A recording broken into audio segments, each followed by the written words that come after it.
Neopets! Yeah! Finally, after all these years. Oh, I didn't even mention! I just realized I didn't even mention we did get Neopets. Neopets is actually genuine news. I need to tell the world about this. I'll tell you all about Neopets in a bit.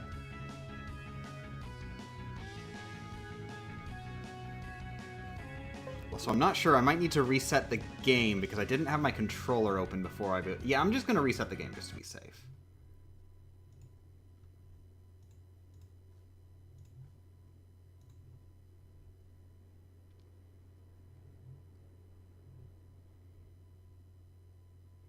I'm also getting concerned. Nobody seems to be chatting. Usually doesn't take that long. Stream is live. Okay, there we go. Good morning, Umbral Knight. Thank you for confirming you exist. You do exist, right? I hope so, otherwise something has gone terribly wrong. Good morning, Otto. Good morning, Squish. Good morning, Cody. Good morning, Megami. Good morning, Good morning, Ilsab. Good morning, Neko Namiu. Good morning, Power of Friendship. Good morning, Blake. Good morning, Mr. Retatosk. Thank you for the subscription, Splatoon.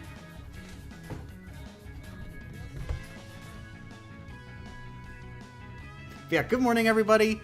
Rockman 6 Again Edition. Again Edition. Again Edition. This is pretty much it. I gotta do a little bit of setup.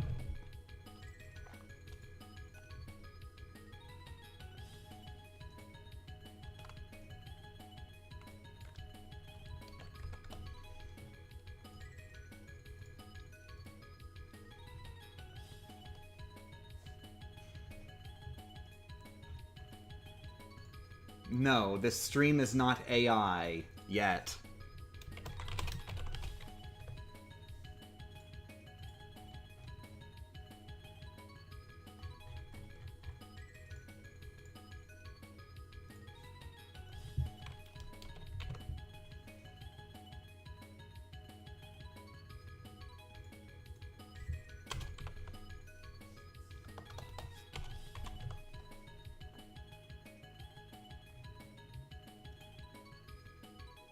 Okay, boop and or bop.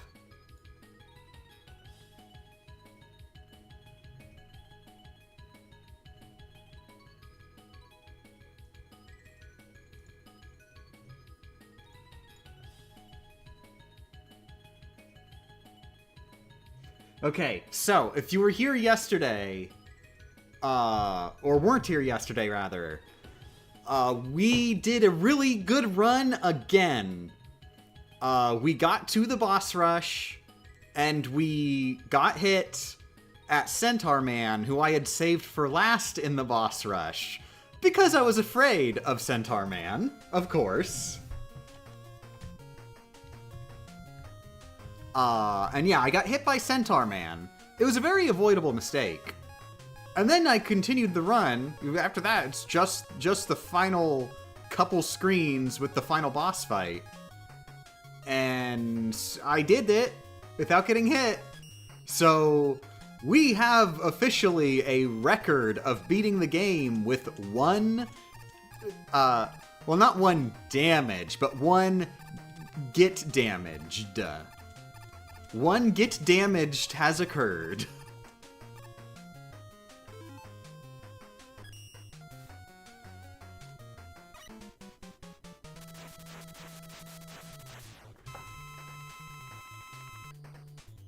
Still Practiac? No. This is actually a real run. I was doing it off screen. I was doing so well, and I just decided to just, I was like, whoa, everybody, check out how good I'm doing. There was a weird glitch where it showed me loading game on screen before I started. I don't know what was up with that.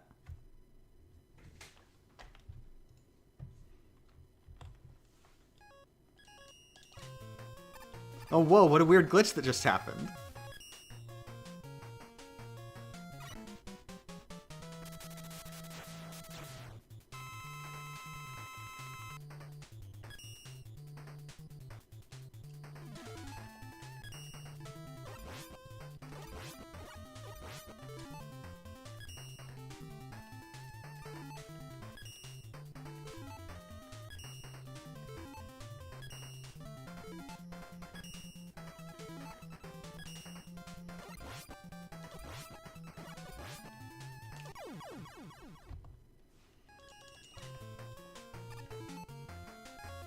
Okay, I'm gonna... One, I need more practice against other bosses. Two, I should do stuff to mess with the RNG so that I actually get, you know, a decent coverage of possible Centaur Man fights instead of just the same one over and over.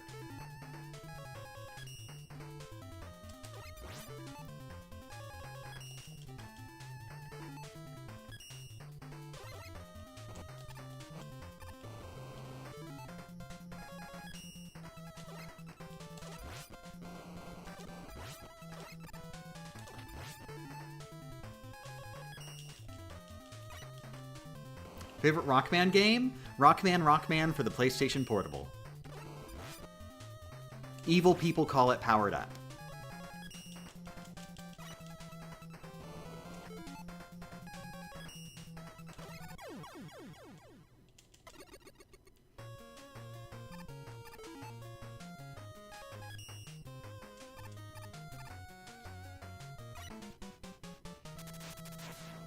Oh, wait, I should come in here with the Buster. In case C decides to run. Is it possible for him to freeze me right at the start? I'm not sure.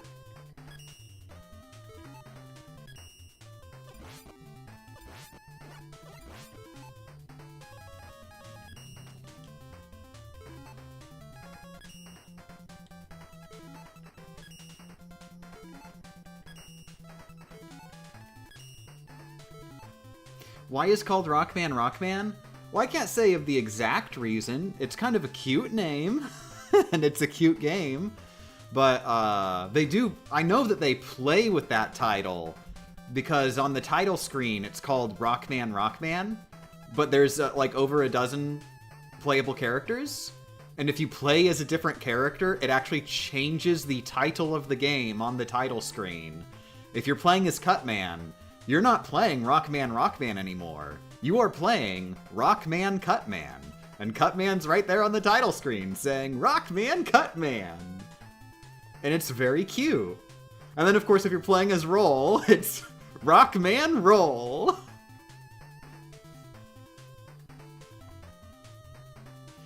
And I hate so much they did not carry that through in the localization.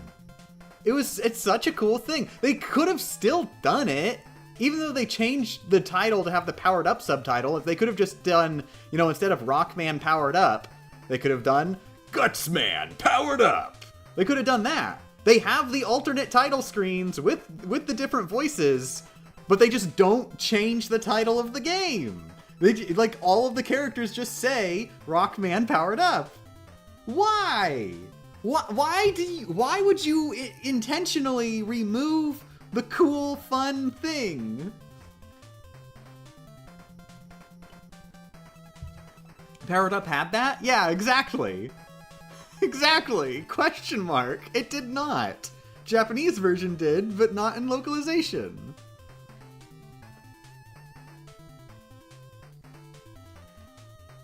Oh, I got distracted. That's fine. That wouldn't happen in a real run.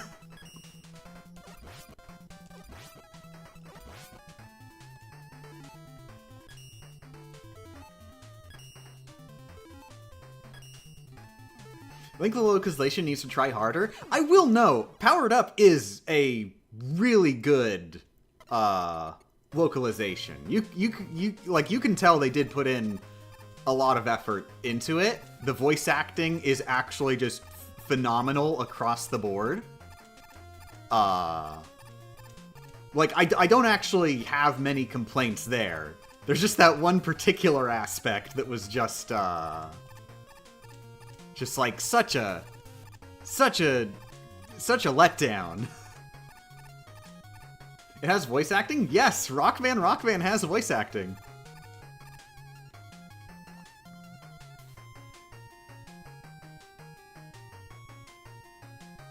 Oh yeah, and changing Rock's name from Rock to Rock. That's just like, I mean, it makes sense. But like friggin' just get rid of the M word. Just get rid of the M word. Don't call him Rock, just call him Rock.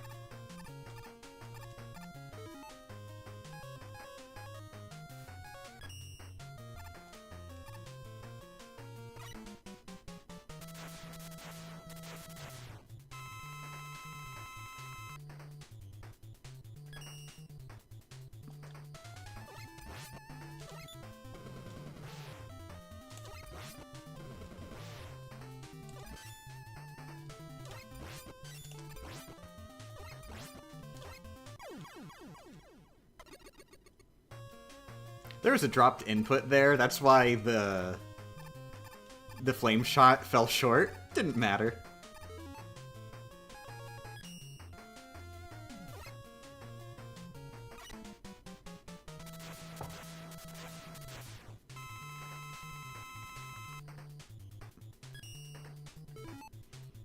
I think it's funny that in every game with voice acting, they have to make one of the bosses flamboyant. It's required. I agree. It is required.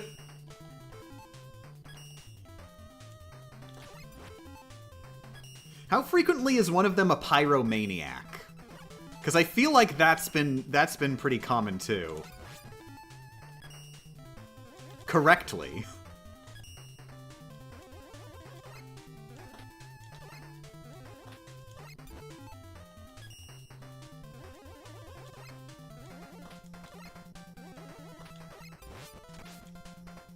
That doesn't count. I was reading the chat. You're distracting me with my love for Powered Up. Oh, fireman. Whisper sweet justice into my ear.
Okay, this has been going pretty well.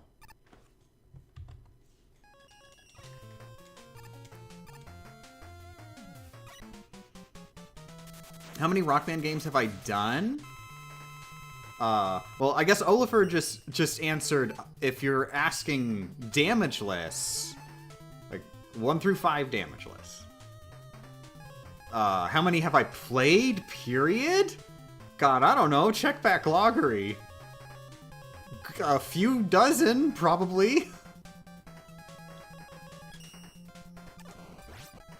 This is practice, right? No, this is practic. Huh? Eh.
Okay, I have managed to do this a billion times in a row, and I think I've clearly demonstrated I am not out of practice. I can definitely do it if I don't suck. Well, time to suck!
First try, baby.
Oh, wait! Hey, there was actually a couple dropped inputs in there. Fun.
And yeah, dropped inputs are just a cool new mechanic they added into Rockman 6.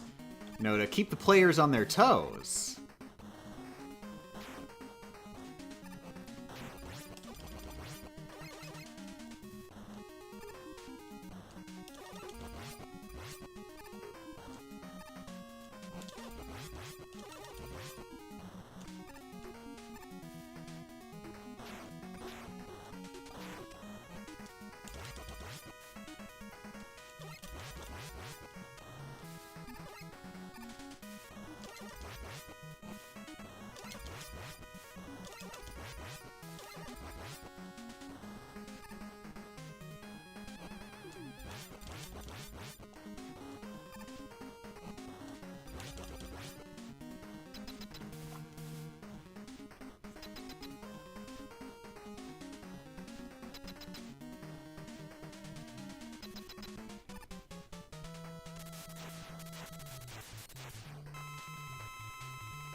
There we go. I feel like he was being particularly jumpy.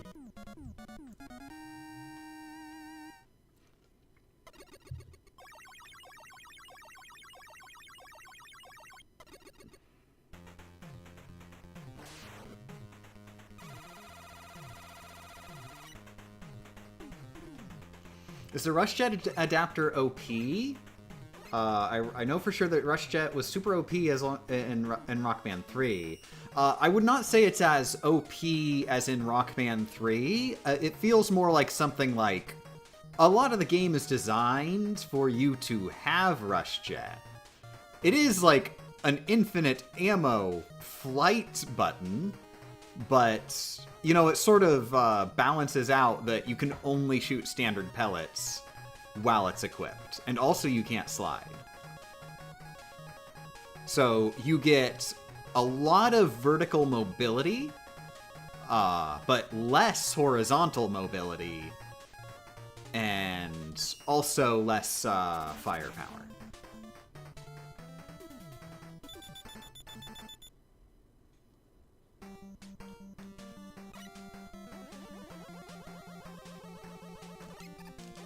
Oh my god.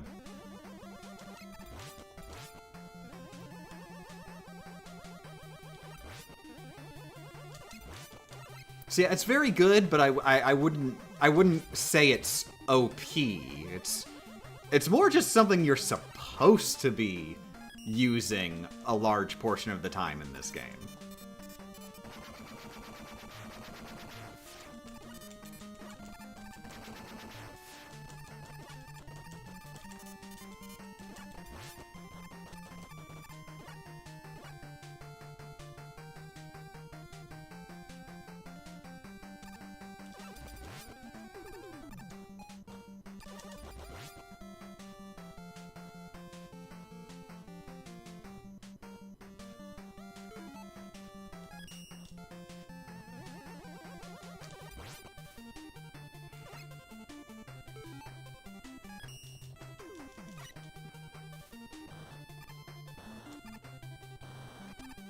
How many Rockmen are there? Well, there's Rockman, and then there's Quint. And then there's Rockman from the comics. And then there's Rockman from the comics. And then there's Rockman from the comics.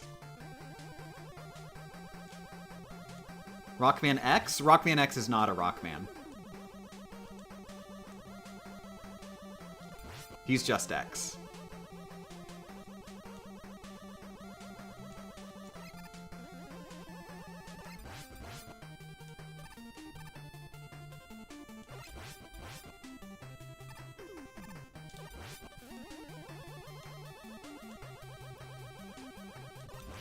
It is a thing that he's actually called Rockman X in, like, in Dr. Wright's computer at the very beginning of Rockman X1. So, like, as sort of an internal thing, he's called Rockman X as, like, a project. But as, like, a person, he does not go by Rockman in any capacity.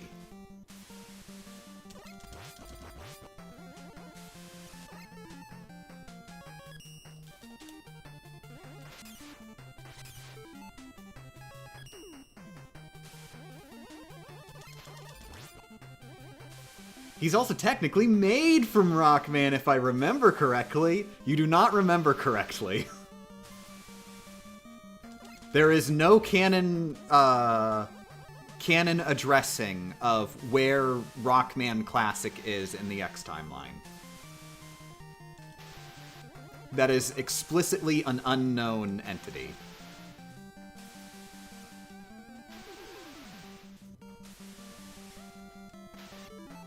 Although, considering he's not walking around, you might be able to take at least one little guess that he's probably not alive.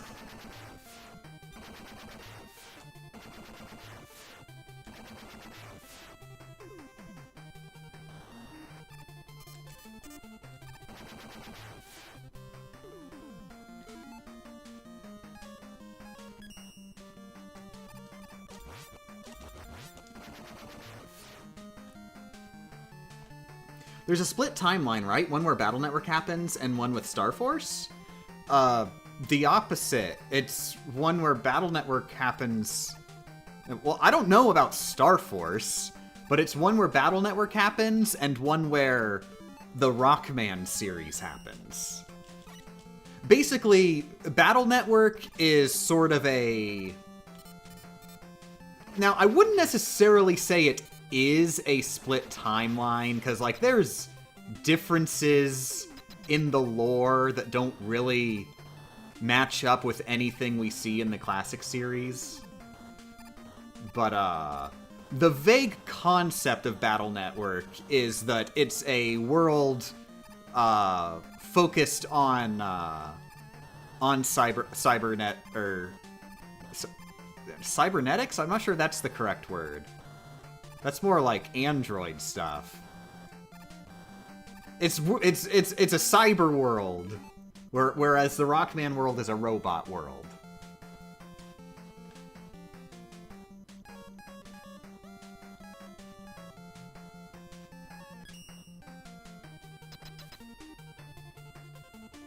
That's sort of the idea of Battle Network, but like it's not it's not as concrete as you can literally just say, you see, because Rockman brushed his teeth in this universe and forgot to brush his teeth in the other universe.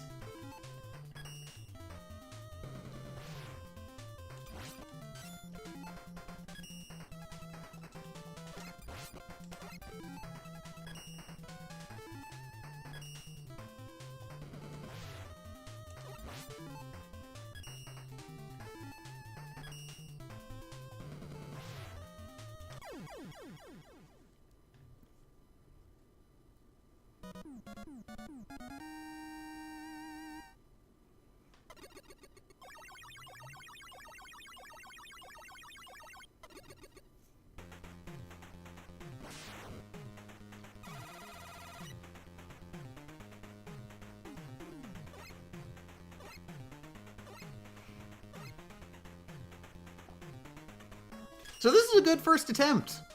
3 levels in.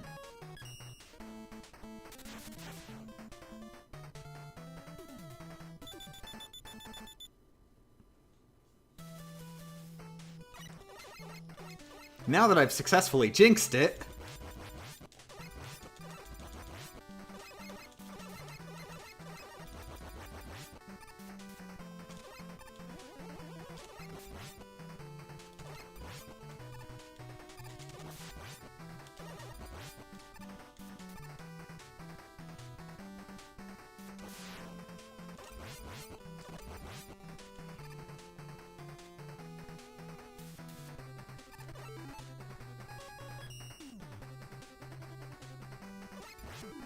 but also, I must mention this. It is worth noting that the X series can also be thought of as sort of a split timeline from the classic series.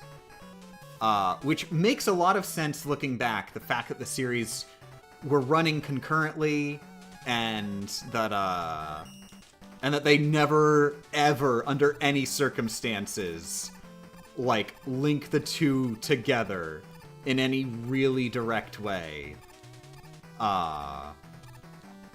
It has been stated that I think it was Keiji Inafune who said that was it him or was it actually somebody else? I don't want to put words in his mouth. Some big super duper Rockman superstar celebrity developer came and took off his shades and said, "Oh yeah, Rockman X? Yeah, that's just a what-if scenario."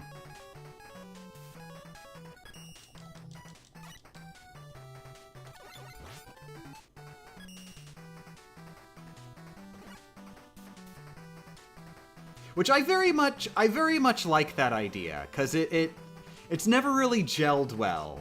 The vibe of Rockman Classic, just it isn't the vibe of Rockman X. The world of Rockman X does not seem like it is a world that comes out of Rockman Classic.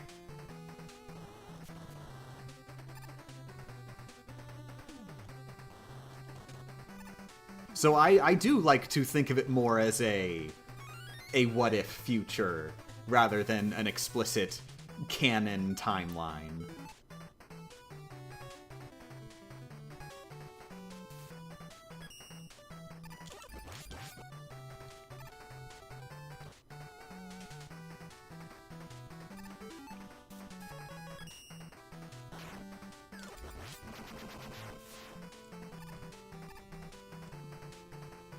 There was Power Battle showed Zero as a cameo. Well, 1, spoilers, and 2, that is not anywhere near as concrete as what I meant. I'm saying there is not an X game where they go, "Here is the story of how Rockman died."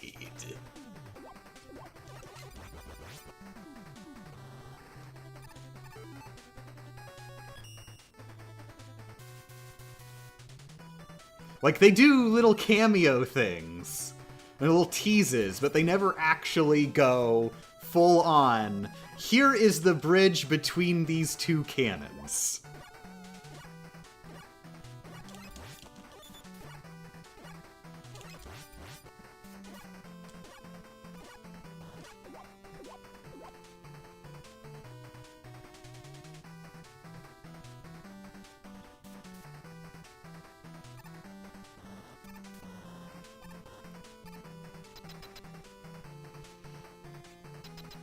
The only series that had a proper ending was Zero and Battle Network. Not true!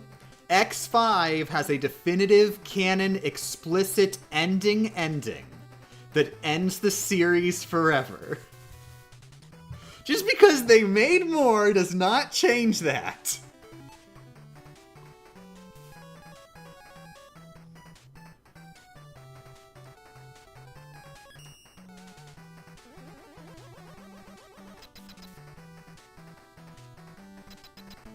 I like the theory that Battle Network games is a different timeline where Dr. Light actually had a kid and focused study on AI. That's not a theory!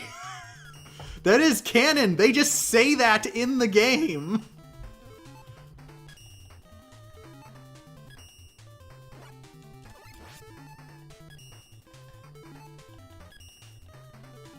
I mean, they don't say, you see Dr. Wright studied AI instead of robots like you saw with this Rockman guy, because Rockman doesn't exist, so they can't just say that. But they say it as much as they can, while also being fictional characters.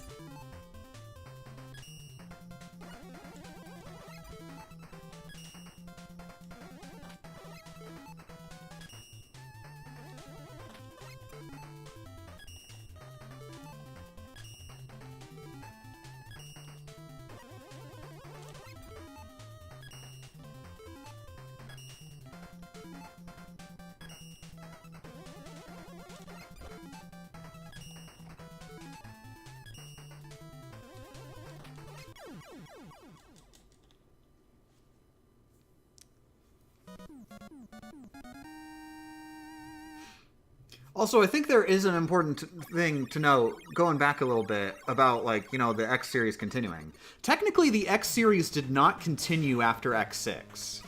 They literally just dropped the entire storyline in X7. They literally just like, there isn't connecting tissue between X6 and X7. X7 just, like, happens as if X6 never happened. Because X7 directly conflicts with X6. It does not make sense. It can't happen. It doesn't. It's like they just were. It's literally just, well, there has to be another game. So then go blow up robots.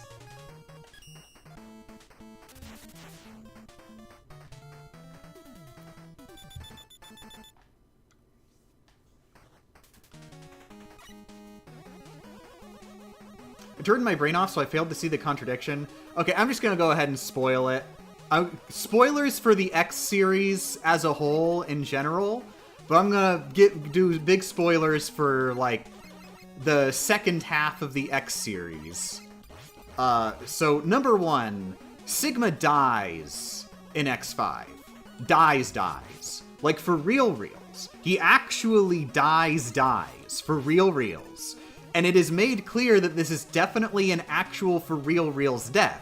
They explain specifically, canonically, how he is able to come back in each game, and then they seal that loop so that he can't come back anymore. So then he comes back, he came back as a zombie in X6. You got it. They explicitly addressed that he could not have come back, and made a canon reason for him coming back explicitly as an undead abomination zombie monster. And then they kill him again, killed off definitely for real. There is no canon explanation for him coming back anymore. X7, he's just there, and he's not a zombie anymore. He's just not dead anymore. Nobody is even surprised to see him. It's like you may as well have just had like friggin' Breaking Bad. You know, at the end of the famous ending of Breaking Bad, where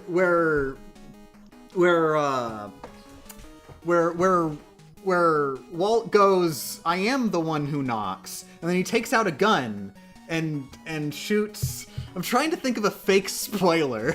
And then he shoots James Bond in the head.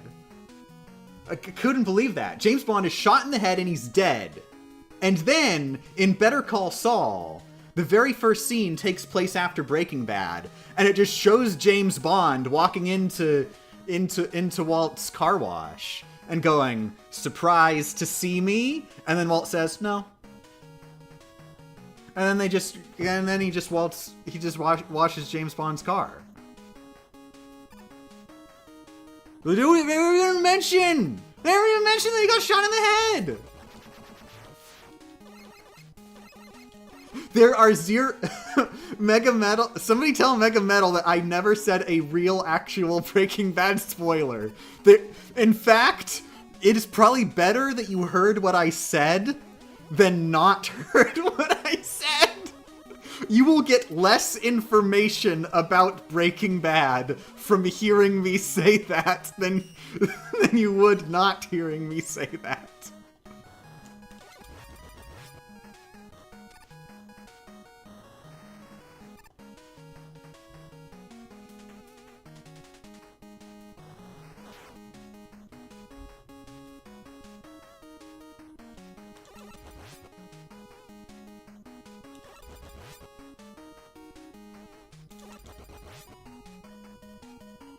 But yeah, basically the point is, friggin', like, X canon doesn't even exist after X6. The X6 at least tries to be a sequel to X5. X7 does not make an attempt to be a sequel. At least not, like, plot-wise, obviously, like, gameplay-wise, of course. Of course it's doing stuff.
Holy Jesus, that was a that was a close one.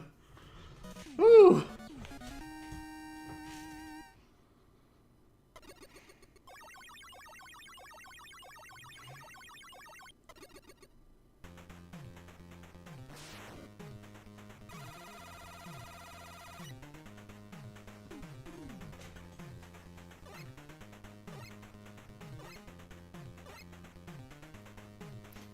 Oh, by the way, yeah, go watch Breaking Bad. Breaking Bad is good. Breaking Bad is so good.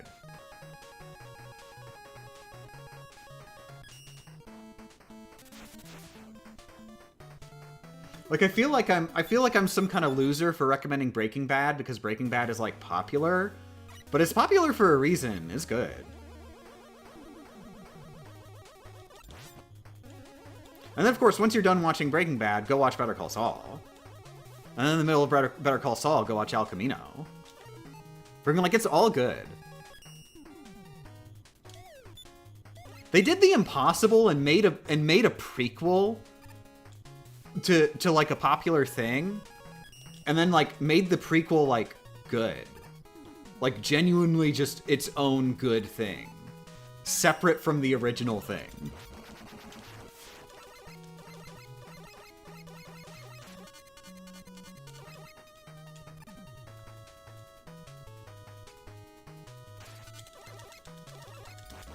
Counterpoint. Live action makes me tired.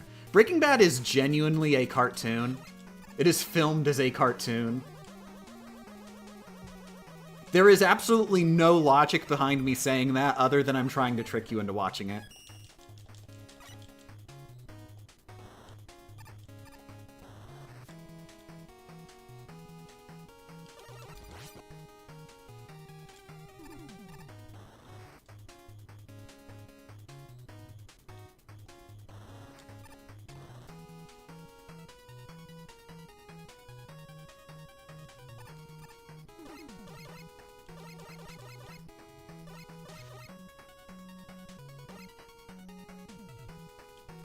I will not trick you into watching it. You're right. Instead, I should convince you into watching it through genuinosity.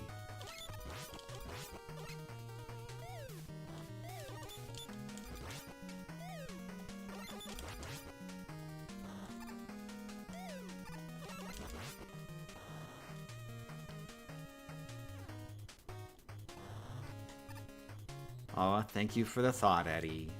That would be good in a different level. Please bring it back.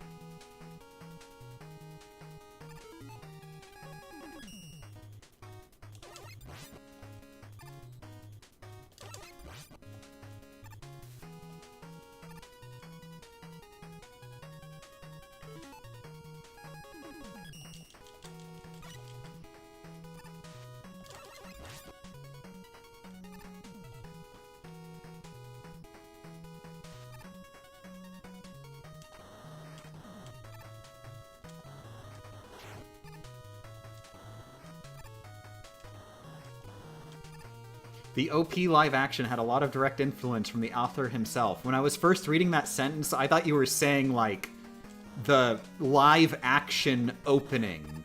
And then I knew that the conversation had been sort of about One Piece. So I thought that, I was thinking, oh, so there's just like a season of... There's like a season of One Piece, the anime, where they just have a live action opening. They just thought it would be cool to do a live action opening to One Piece. I think that would be cool. Do it. That'd be fun. I need to read One Piece. Are there any anime that do that? That just have a live action opening just because they thought it'd be cool? There's gotta be, right?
Don't worry, I'll get to reading One Piece right after I finish rereading Detective Conan.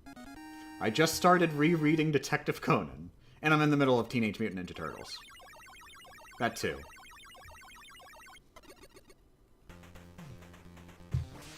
I actually decided to actually start doing, and I have been working on. There was a thing that I talked about on famous website www.twitter.x a while back. Where I was thinking, like, wouldn't it be fun to map out the Detective Conan timeline? Like, genuinely? Because, like, Detective Conan has been running for 30 years now. And it's a murder mystery series. And the way it's structured is that, you know, there's a murder mystery every week. You know, just solve the murder. But also the plot of the show is that, you know, Shinichi is a high school detective who got shrunk into the body of an elementary schooler. And so, you know, like, the flowing of time is a pretty important aspect to not happen for the plot to continue going status quo. It has been 30 years of murder mysteries. And I'm wondering, like, can you map this out?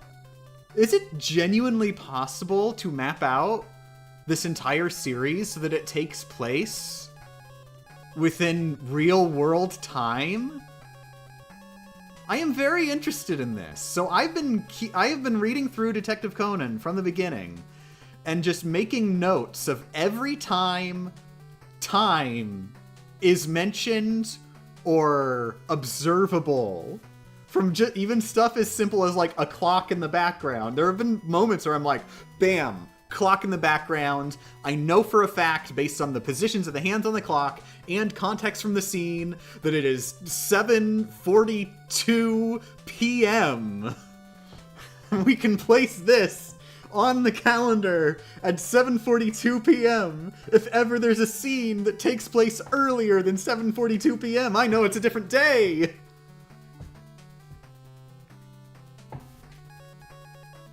And God, it's so funny. Wait, where am I? I'm in Centaur Man stage. I should probably focus on this a bit more. It's so funny going through this in the early time because Gosho, the author, he clearly was not intending on running this manga for 30 years. We know this, but it's even more obvious when you read the early chapters. Because he just does stuff like you'll do a little murder mystery segment, a little murder mystery thing, and you get to the resolution of it, and then there is an epilogue at the end of it where the characters just say on screen, "Oh, it's been about a month since that whole murder mystery on the cruise ship, hasn't it?" You don't say! You're telling me that a month just passed? You're telling me that a whole month just went by off screen without any murders whatsoever for us to think about? Oh gee, that's going on the calendar.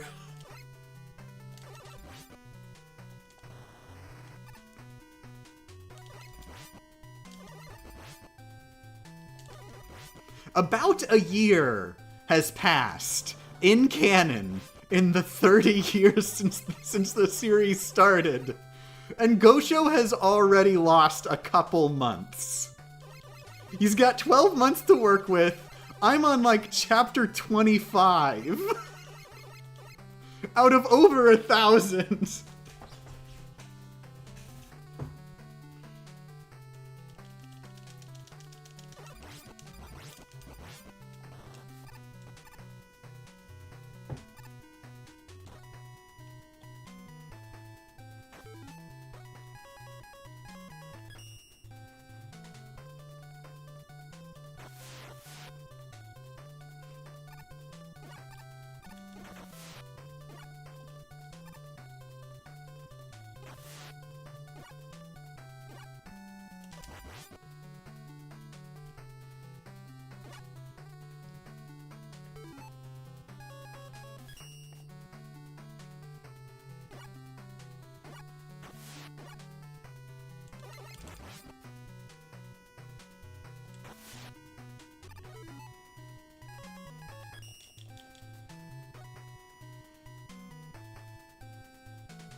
But yeah, it's going to get really fun. What's going to be really fun is once I finish rereading and try to put it on an actual calendar. Because I'm gonna try my darndest to have as many murders happen in a single day as possible. I'm giving every possible concession. Other than, it is going to be assumed that unless said otherwise, the cases occur in the order they are presented. I might give leeway for that epilogue. I might go ahead and say, okay, that was an epilogue. Maybe some murders happen in between. But I'll have to be really careful to see if there's any contradictions.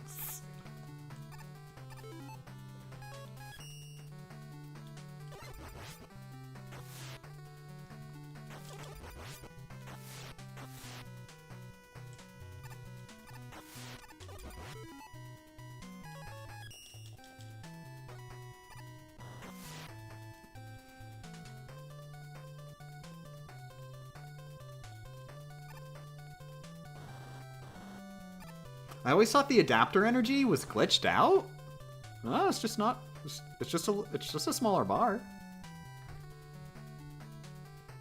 But apparently, you're saying complete works. They actually changed it to be a complete bar. That's weird. Does that mean you actually have more ammo, or is it just a visual thing? Because like that does actually represent how much ammo you have for your jet power and like the charge of the power adapter. Do you take longer to charge the power adapter?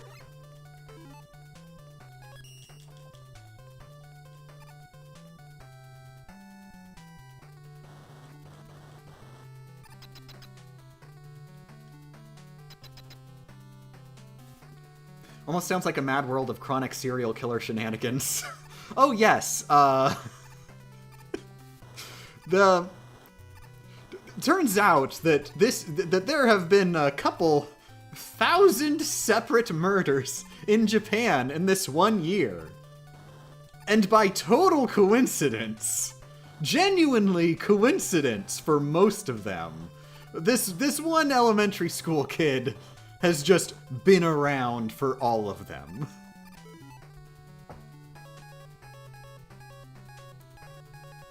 And then you gotta factor in a lot of these murder mysteries. It'll turn out that, oh, you see the murderer's motive was actually revenge, because the victim was in fact themselves a murderer. They had commit a murder that they had gotten away with in the past, you see. You know, a couple months ago. Oh. So gotta put that on the calendar too. There was a whole other murder in this murder case 2 months ago.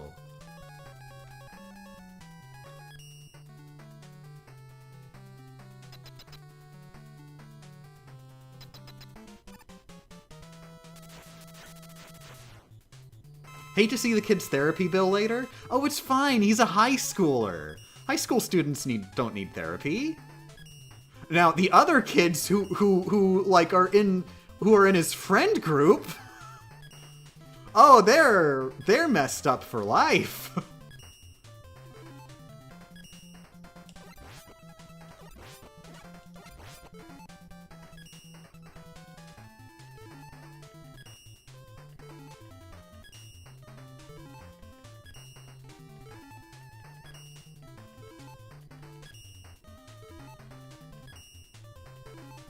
Actually, remember one of these episodes in the anime that was a favorite of mine, in a mansion of a novel writer. You're gonna have to be a bit more specific. I can think of about 20 cases off the top of my head that take place in a mansion, and about 30 that involved a novel writer.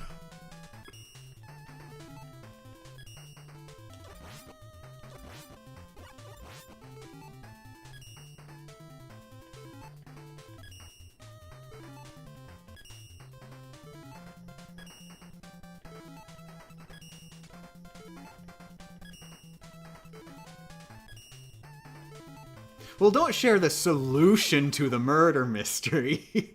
That'd be too much spoilers.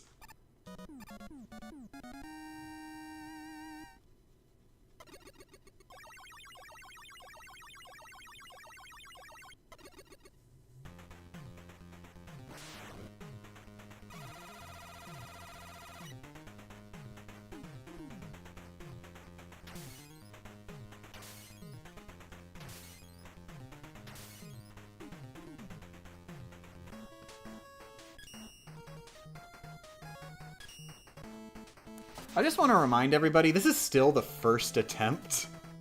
Oh yeah, also please no Ace Attorney spoilers. I should mention that myself. I am also not wanting Ace Attorney spoilers. I have only played up to Investigations 1. And also, in fact, my memory of Investigations 1 is pretty, not the best, because the other 4 I actually replayed multiple times. I've never replayed Investigations 1. So I don't even know what happens in Investigations 1.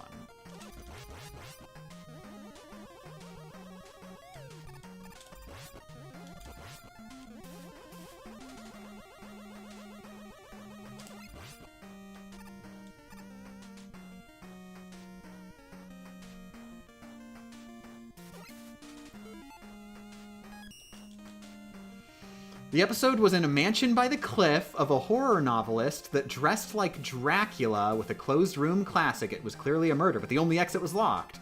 And also the dude was executed, Lumet. He was an actual vampire, stake and all. This is very familiar. I still don't remember the specifics. It's Conan. It all blends together eventually.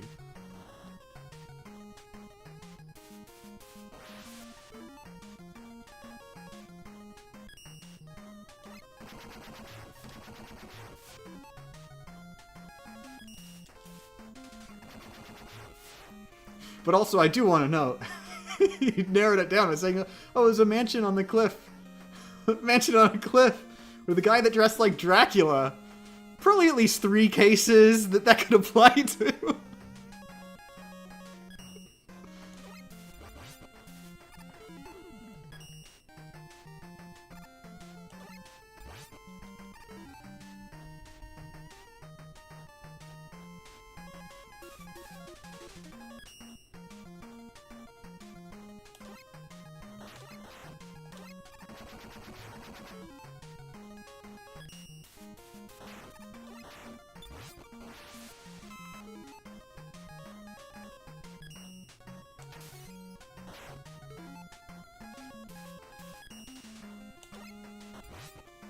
This is my first attempt of the day, Landon. The deaths were different days.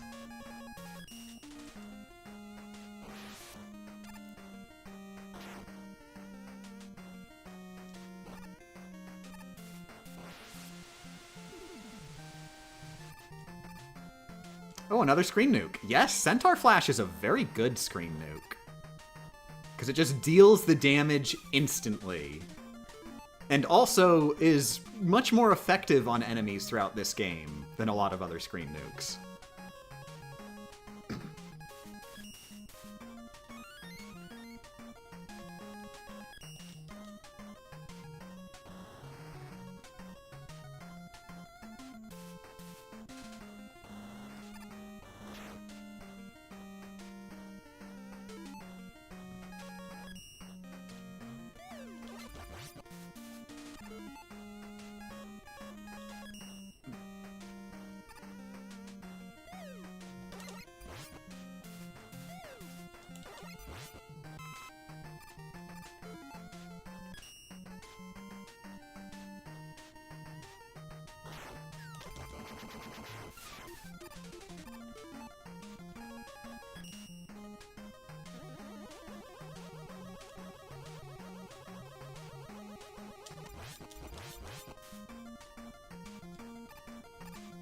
Found a Medium article that has some stats on the murders and a reference point. It's from 2016, and there had already been over 400 confirmed deaths.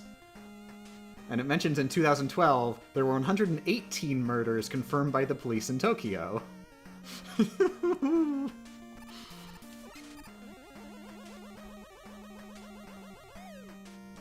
So why have they not arrested Conan yet?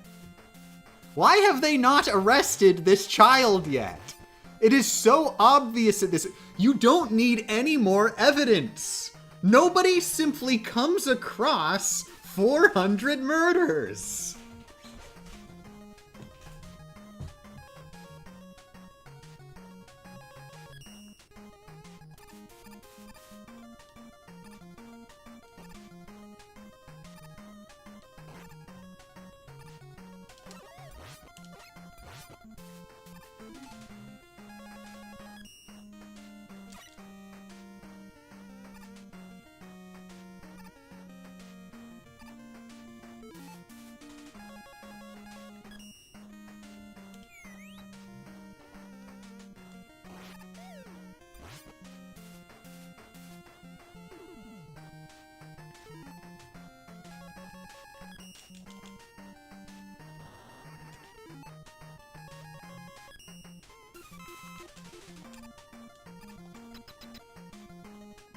Whew.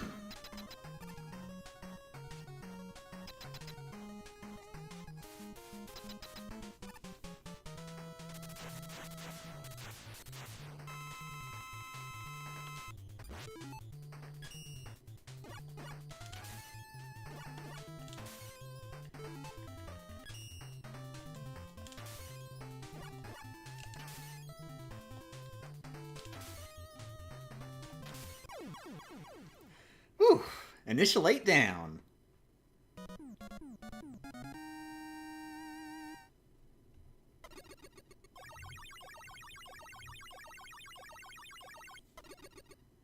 Oh, I saw your... don't worry, I did read your message, Twilight. I saw that there's a billion jillion screen nukes. Thank you very much.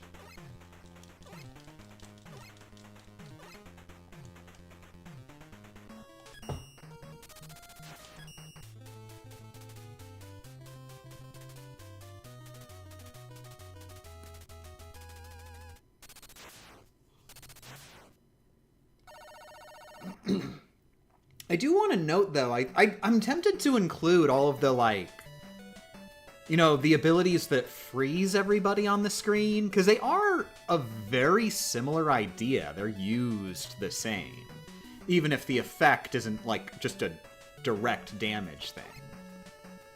Like, I feel like, in essence, they are still screen nukes, even if the nuke happens to be, like, a flashbang.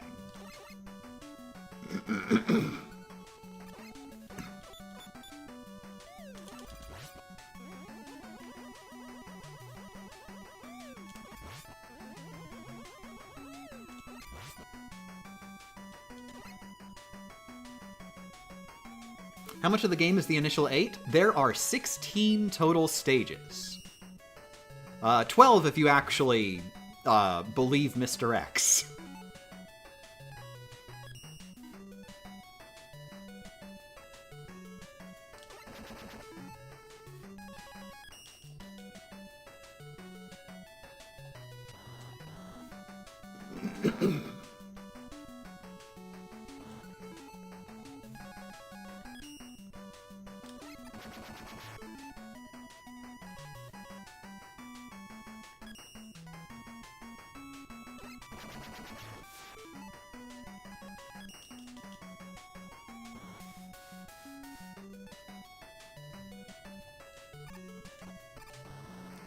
I'm stupid!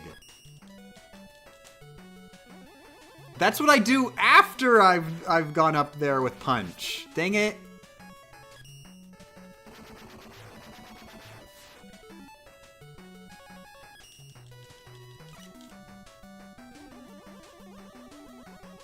The stage reminds me of 2's intro sequence? Yeah, actually. I think that's intentional.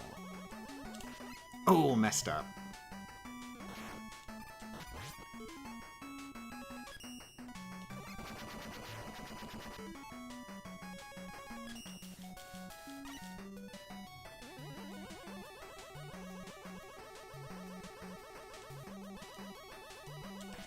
Oh my god!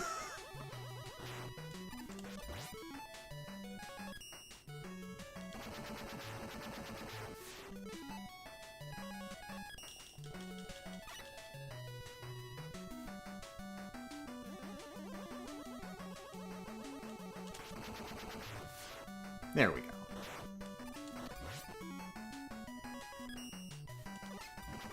Luckily, there's a lot of weapon energy refills in the upcoming hallway, so wasting that night ammo isn't gonna matter.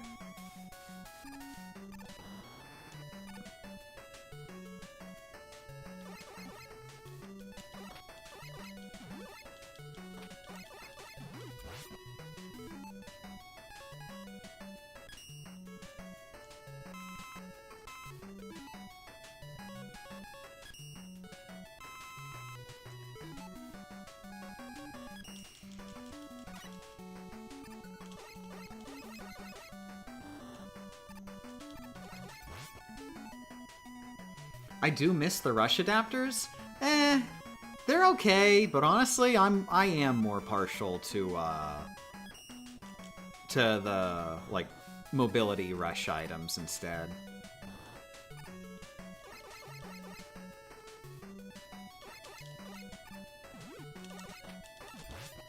That was close.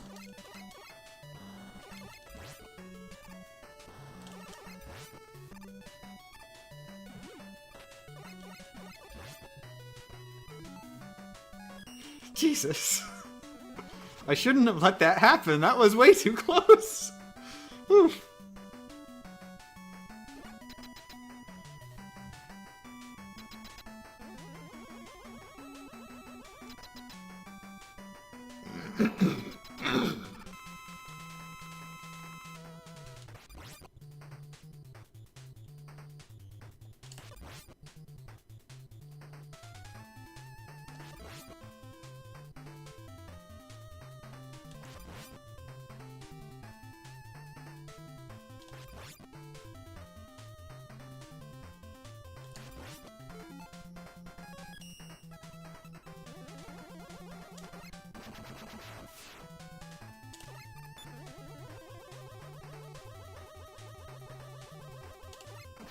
Jesus, that bomb was close! There is a genuine possibility that a bomb can hit you in that left corner. I don't know the specifics of, like, how the pixels have to line up, but it can happen. That is just, like, an RNG risk I have accepted as a possibility, just because I couldn't figure out a safer option.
Dropped input.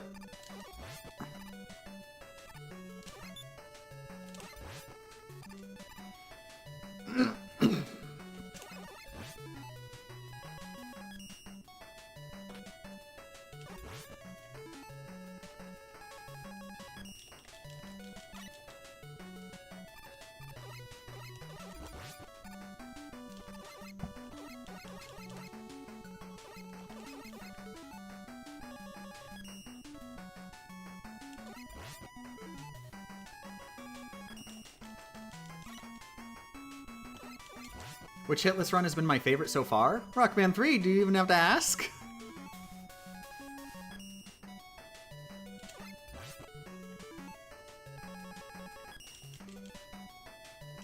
Oh wait, no, Pokemon.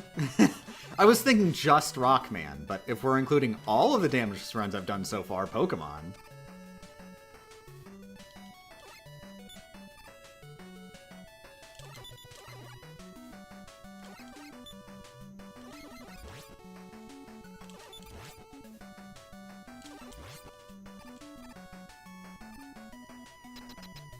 Okay, death time.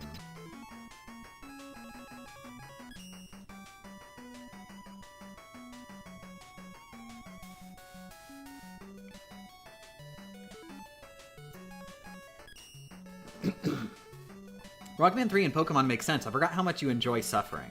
It's not so much that I enjoy suffering as it is that I enjoy overcoming suffering. You know, like, actually beating Pokemon Damageless. That is a feeling unlike any other I have ever had.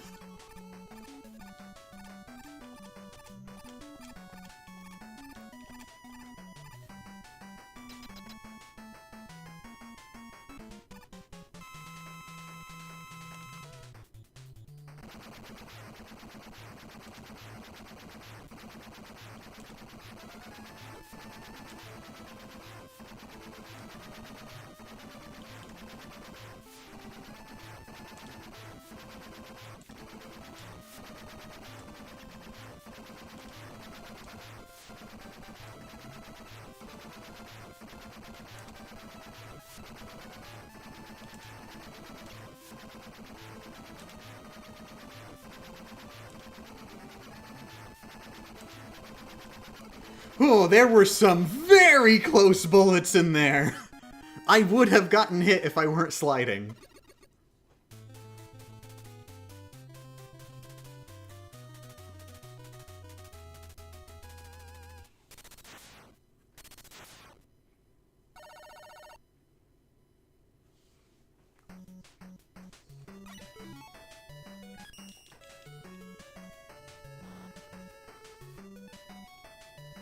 Yeah, that was bad RNG, and I got through it.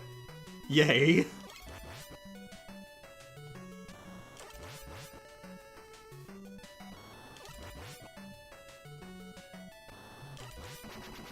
Did I come up with a good concept for a challenge run of Billy Hatcher? The best I've got is still just, without breaking an egg. Or rather, minimum egg breaks, but saying without breaking an egg is... It just sounds more like a cool turn of phrase, so that's what it's being called.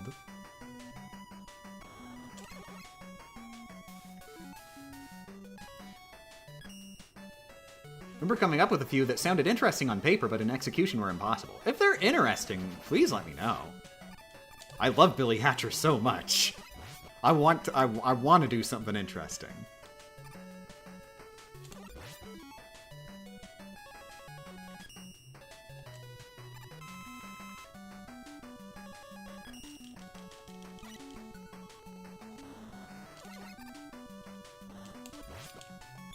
Dropped input? Holy crap! Jesus! There was a dropped input in there! That is why I did not attempt to jump over that enemy like would have been a good idea. I got very lucky!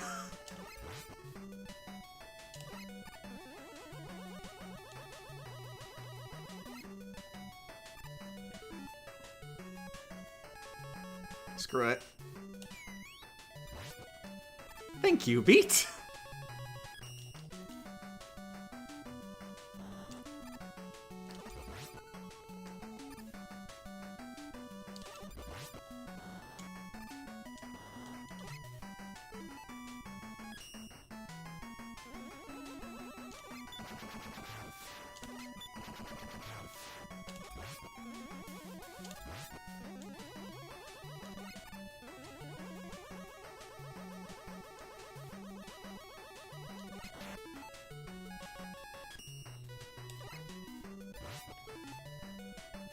What do I like about Billy Hatcher?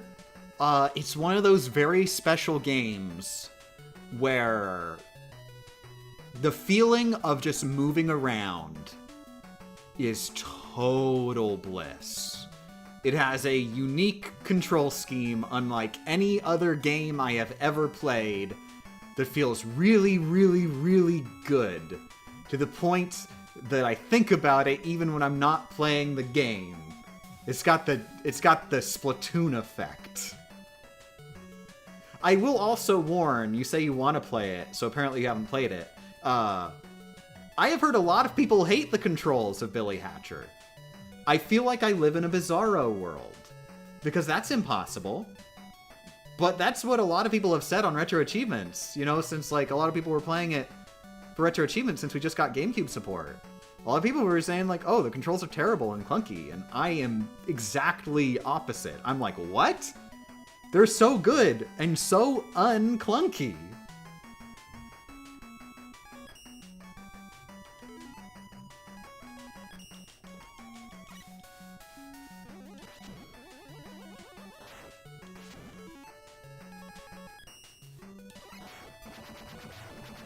I almost messed up bad there.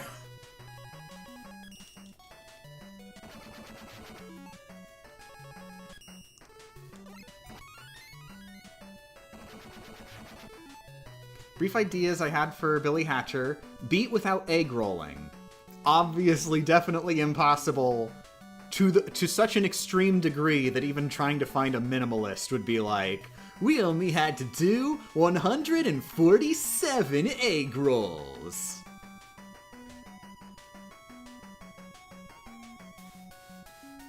Beat with focusing on fighting with hatched rewards like animals and other things.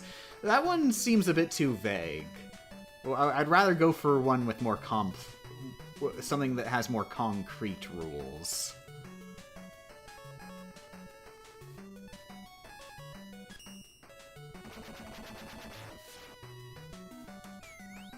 No, I think I think using Beat here is better than using Centaur, because I need Centaur.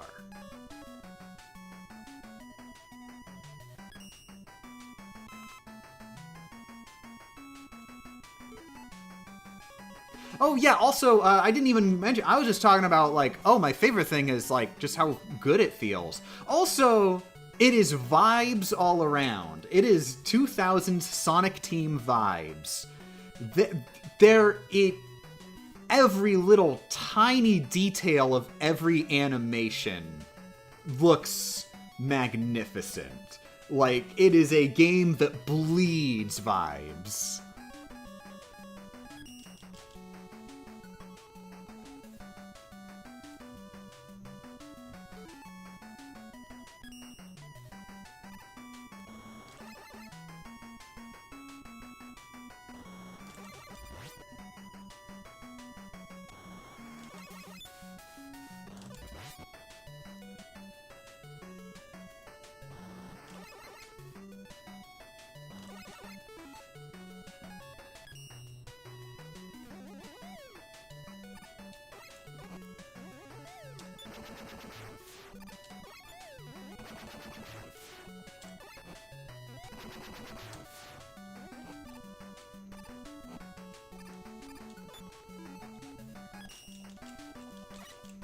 Yes, in fact, my plan for that section is for everything to go terribly wrong.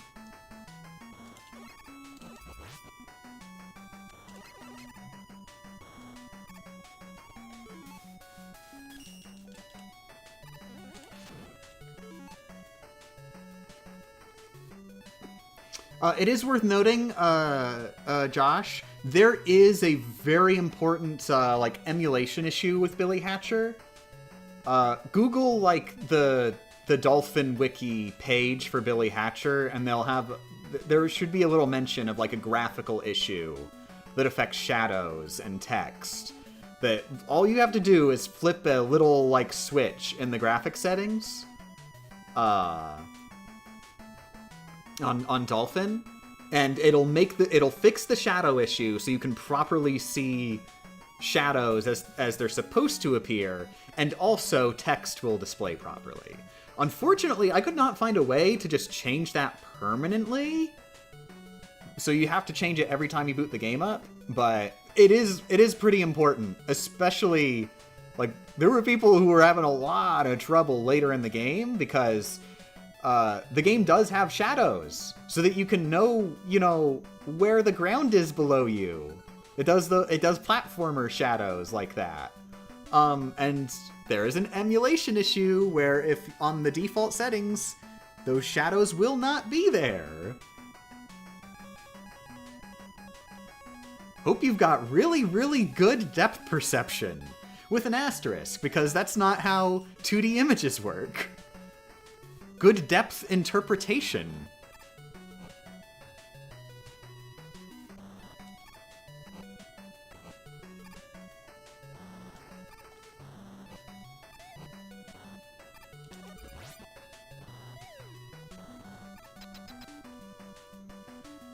All right, Metonger Z.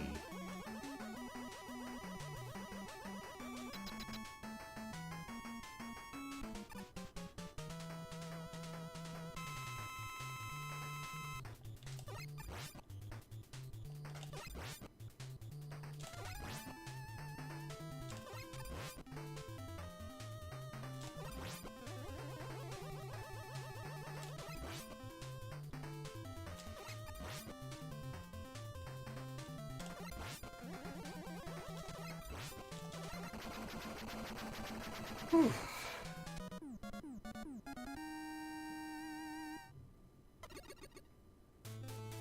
Oh, and also, of course, obviously, because you're playing it on Dolphin, remember to turn achievements on and and if you haven't already, make an account on www.retroachievements.org. It is a community-run website made by people who just love achievements so much that they were like, why don't we just like make achievements for everything?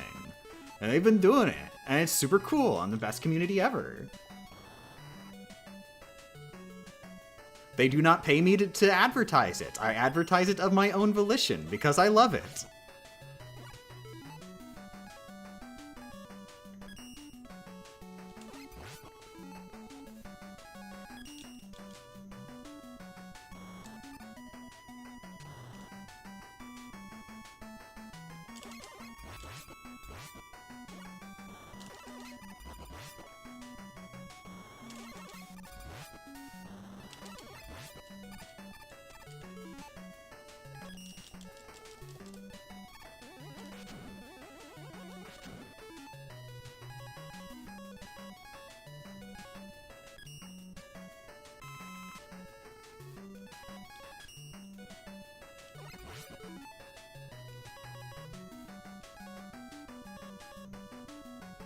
Haven't you mastered nearly every Rockman set? Not even close!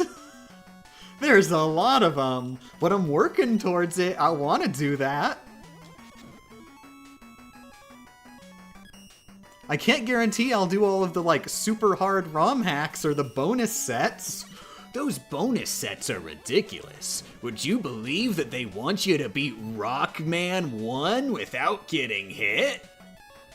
Would you believe they want you to beat Rockman 2 without getting hit? What kind of fake gamer would waste their time with that try-hard business?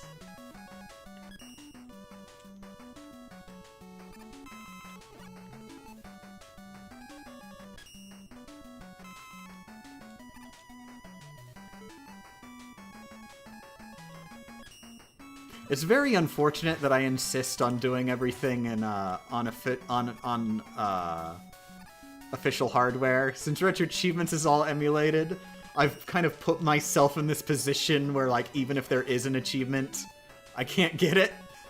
I'd have to do the run twice.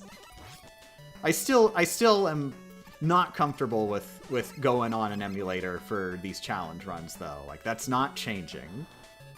But I will have to one day do Rockman 1 without getting hit again, and this time without the pause glitch, because they made an achievement for doing it without pausing.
I'm more worried about that or doing Rockman 3 Damageless again. I at this point, I'm starting to doubt that Rockman 3 Damageless will ever get, like, an actual achievement, even in a bonus set. I am kind of wondering if maybe they're not going to do a Damageless achievement for Rockman 3, and the logic is going to be, oh, that's way too hard. That's not humanly feasible. We can't expect people to beat Rockman 3 Damageless.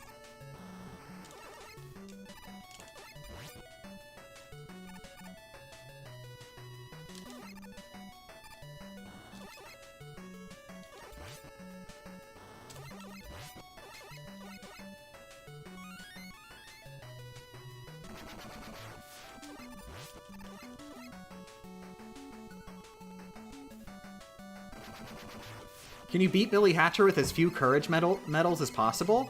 Well, that definitely, because that's just sort of a collectible that you have to go out of your way for. So just don't go out of your way for them. The game literally requires you have a bunch of them at the end. Apparently, I didn't encounter it, but a bit of warning. I guess this is minor spoilers. But it's good to know in advance. At the very end of a level late in the game, they kind of warn you about it, sort of, but not directly.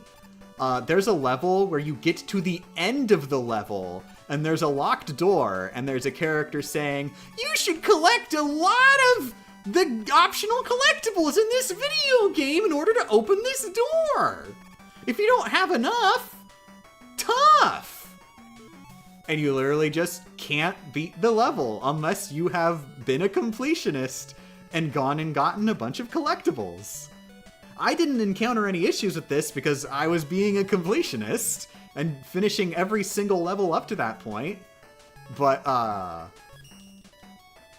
yeah, I can see why you might be pissed off if you were just trying to beat the game and just only doing the main levels, and then you got to the very end of a pretty hard level, and then it just went, whoops!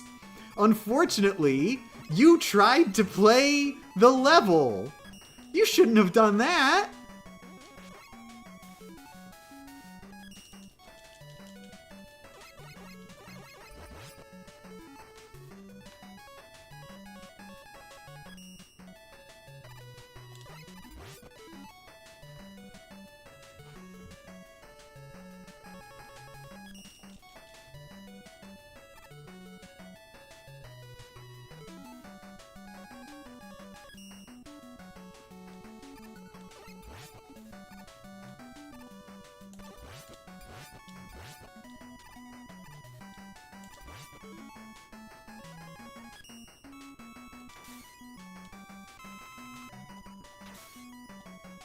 That ammo almost threw me off.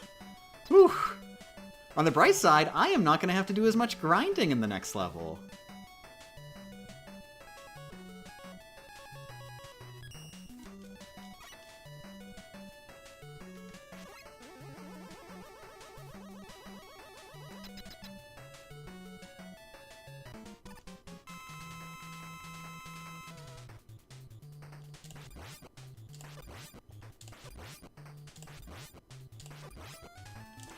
Oh! Dang! The way I'd been punching him and the timing on the projectiles at the bottom were getting, like, too close.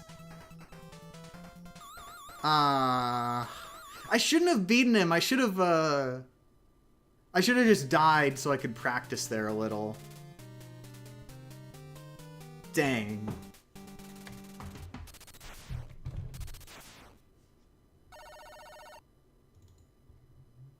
Okay, 48 deaths.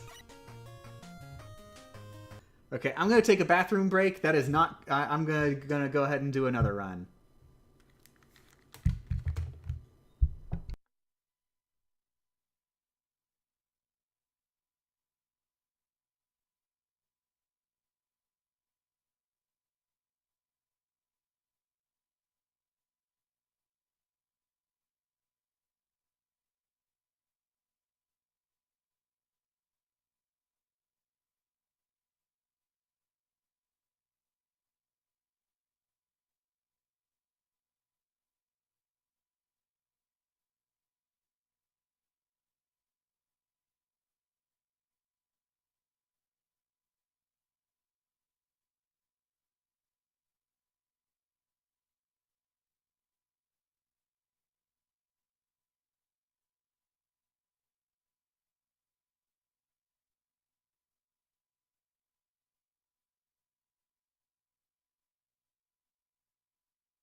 Say hi to Han. He's a cat. Are you a good, relaxed boy? There you are, Max. Oh my.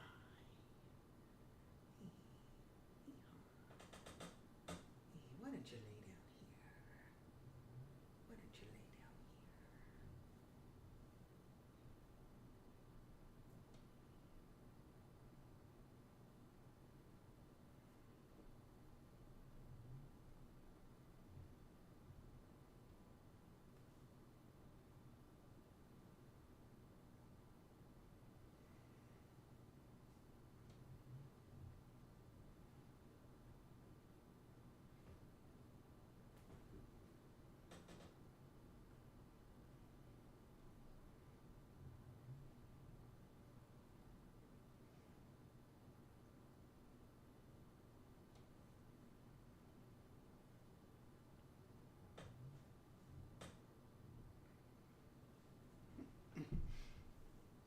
Take that, right?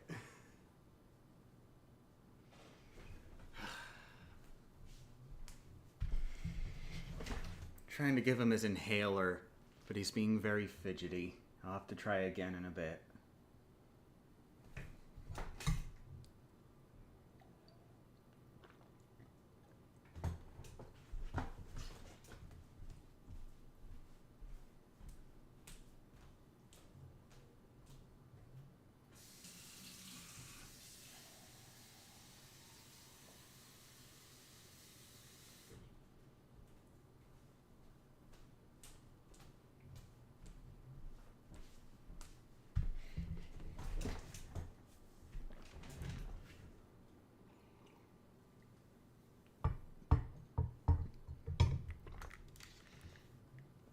I do a ton of Death Stranding, yeah? Oh, hells yeah. Tell me more about this Death Stranding you always do. I know you're saying Nintendo DS. The boring DS.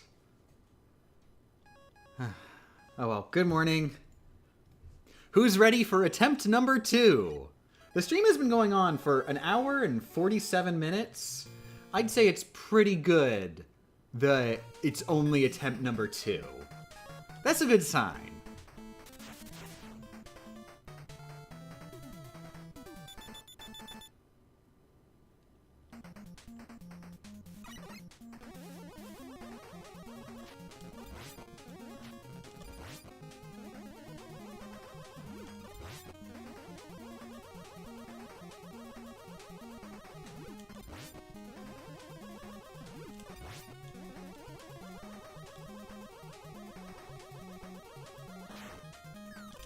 I think Nintendo DS is pretty exciting, actually, because Twiwi is on it.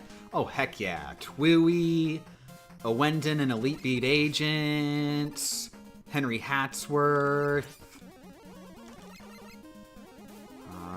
Let's brain. What are all the good DS games? Well, okay, you know, Halfway, Wiggly Hand, Ace Attorney. Those are actually GBA games, so they don't really count. Oh, I didn't realize I couldn't turn around there. Yeah, Ace Attorney is actually GBA games, but hey, you've got Apollo Justice, which is the best one. Hot take. Oh, and of course, Ace Attorney Investigations 1 and 2 are also on DS.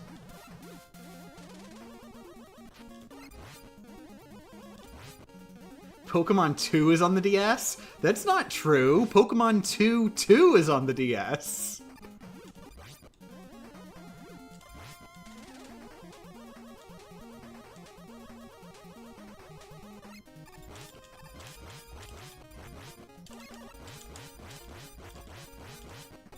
Oh, you had to get another one of these days, Gorilla. Good show. Sonic Rush and Sonic Rush Adventure. I've only played Sonic Rush. I haven't played Sonic Rush Adventure yet. Fun fact, there was a time I was planning on playing Sonic Rush Adventure, where I was going to try and play it on Emulator.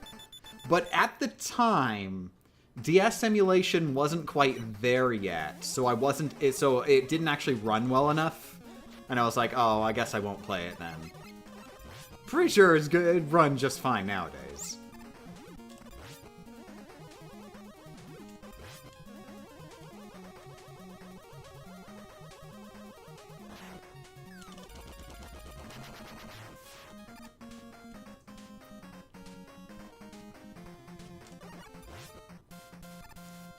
Let's see, what are some good DS games? I'm trying to think. I know there's gotta be some really big ones that I haven't thought of yet.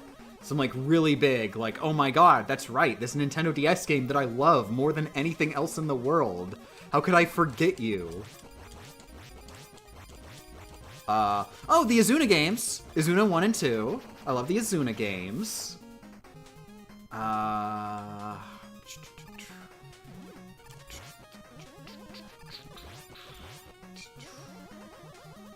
Neopets. Yeah, that's right. Neopets Puzzle Adventure, I think is what it's called. Which we just got a set for on Retro Achievements. I have never played it, but oh duh! Speaking of Puzzle Adventure, we got 4 Layton games on the Nintendo DS, all of them solid.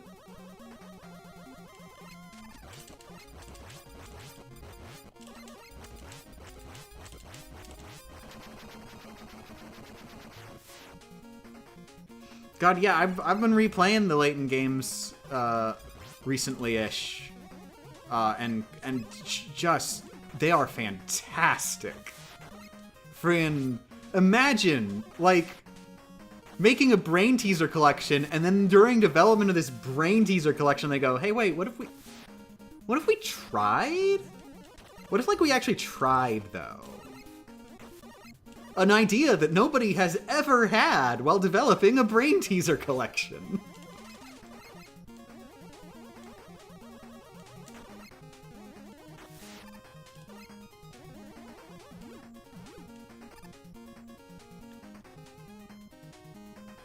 No, you people don't understand. You keep naming these really, really great games that also I haven't played. You're supposed to name the games that I have played.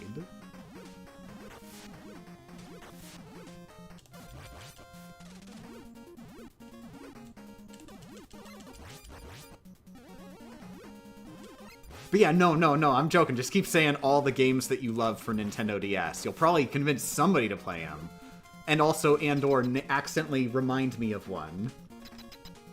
Super Lesbian Animal RPG. Okay, you're permabanned, because that's not a Nintendo DS game. I see what you're doing there. You're trying to be like, oh, this mysterious Nintendo DS game. Super Lesbian Animal RPG, you say?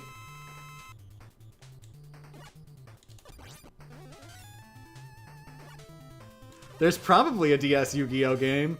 There's a lot of Nintendo DS Yu-Gi-Oh games. I know for a fact, at a minimum, they have many, many sequels to the Yu-Gi-Oh! Duel Monsters series. It's been running since Game Boy, or rather was. I'm sure they don't do it anymore. They do a different series now. But the Yu-Gi-Oh! Duel Monsters series was running since Game Boy and had more than one release per year. It was a very active series. Bunch of Days and Recoded. Those are great games, but you know, I'm trying to think of the ones that I really, really, really vibe with for Nintendo DS.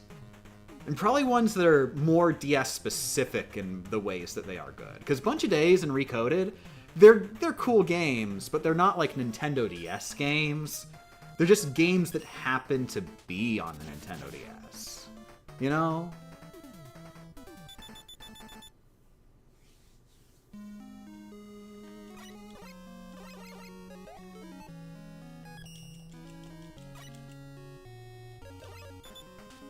They have the Yu-Gi-Oh! Early Days collection coming out, which is the Japanese GBA games? Oh, really? But only GBA, not Game Boy? I would love if they actually did an actual for real reals collection of all of the games. Please just do all of the games. You have no reason not to. It's just running on emulators anyway. Game Boy 2, thank God. I'm interested, but I know I have gotten so used to all these collections. Like, they'll always be, finally, after all these years, we remembered these forgotten classics and have included several of them in a definitive collection. Several, you say? I can't think of any way that this collection could have possibly been made better.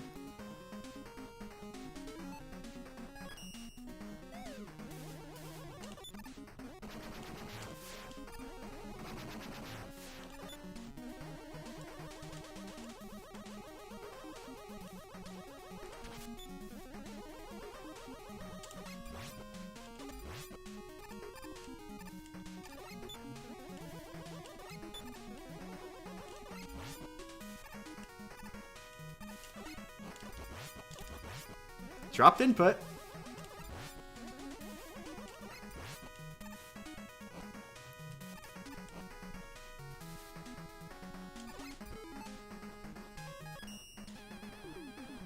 Why am I in Fireman stage?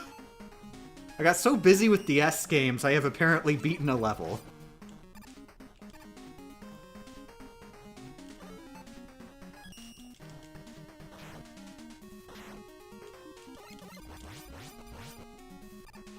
Oh, and Yu-Gi-Oh! Yu-Gi-Oh! Distracted me more.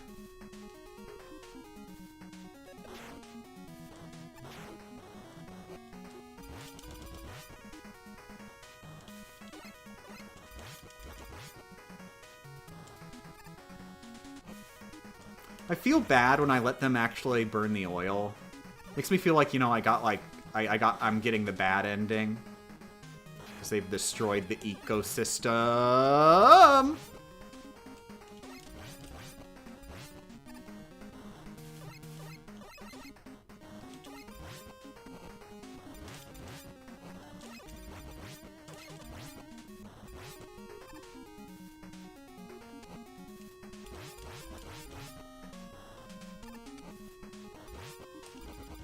Speaking of Yu-Gi-Oh! I have reached 150 multiplayer victories in Yu-Gi-Oh! Duel Monsters for the Game Boy. In order to 100% complete Yu-Gi-Oh! Duel Monsters for the Game Boy, you have to beat 200 unique opponents in multiplayer. Yes, they in fact have IDs that they generate for your save file to track whether or not you have beaten unique opponents in multiplayer.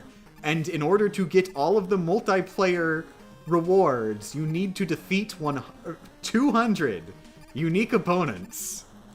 Which even if you're, like, you know, doing it on an emulator like I am, even then it's still very difficult to actually get 200 unique opponents. Because you're not allowed to play multiplayer until you have at least, I think it's 50 cards in your deck, and you start with 40 cards. Or not in your deck. You start with 40 cards, and you need to have 50 cards in your inventory.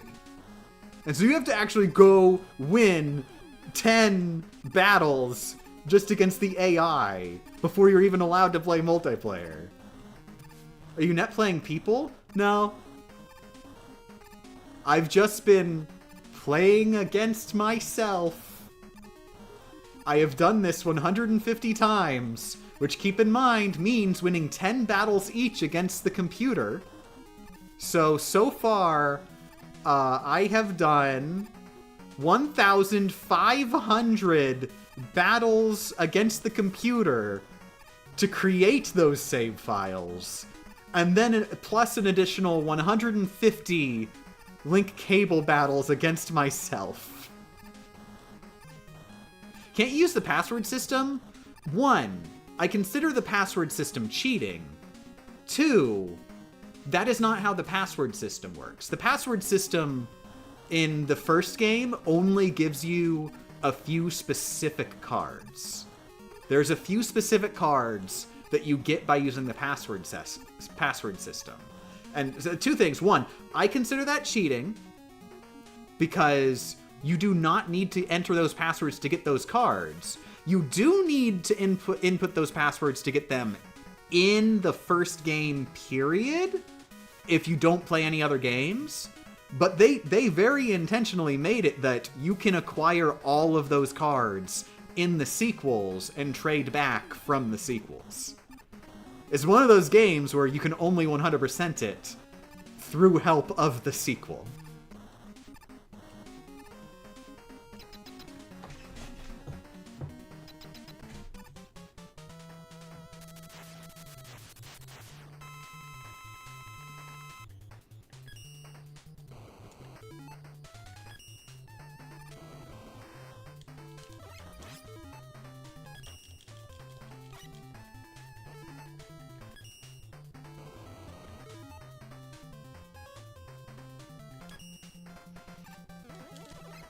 Confused what Yu-Gi-Oh! Game was being talked about? Yu-Gi-Oh! Duel Monsters for the Game Boy. The very first Duel Monsters game.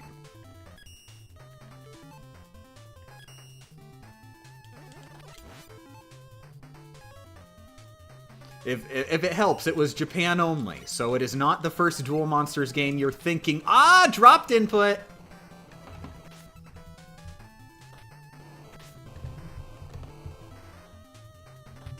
Dr. Imp takes another victim.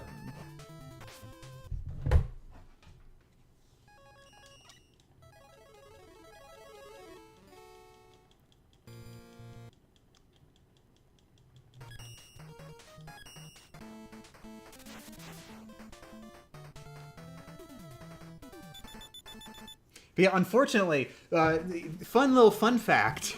You know Yu-Gi-Oh! Dark Duel stories for the Game Boy Color? So fun thing about Dark Duel stories. There are, there's 4 Duel Monsters games on the Game Boy. There's Duel Monsters, there's Dark Duel Stories, there's Tri-Holy God Advent, and then there's like a set of games that make up the 4th game, which there's like 3 versions, a Yugi deck, a Janochi deck, and a Kaiba deck.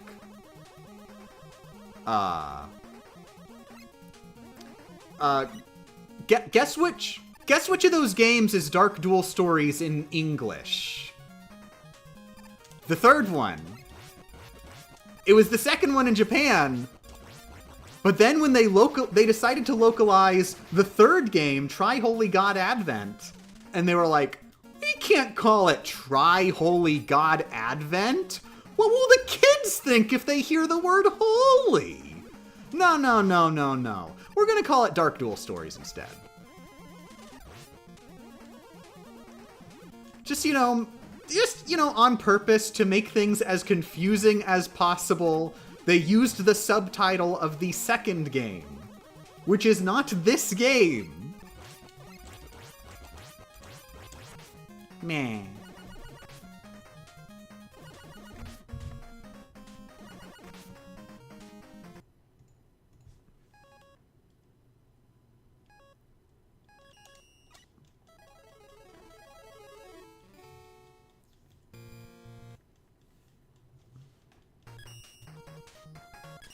Yu-Gi-Oh! Did a Pokemon? Yu-Gi-Oh! Did even worse than a Pokemon. Although it is pretty bad going oh, so there's red and green, and then there's this special game, blue. Let's just call it red and blue. Let's port blue and call it red and blue.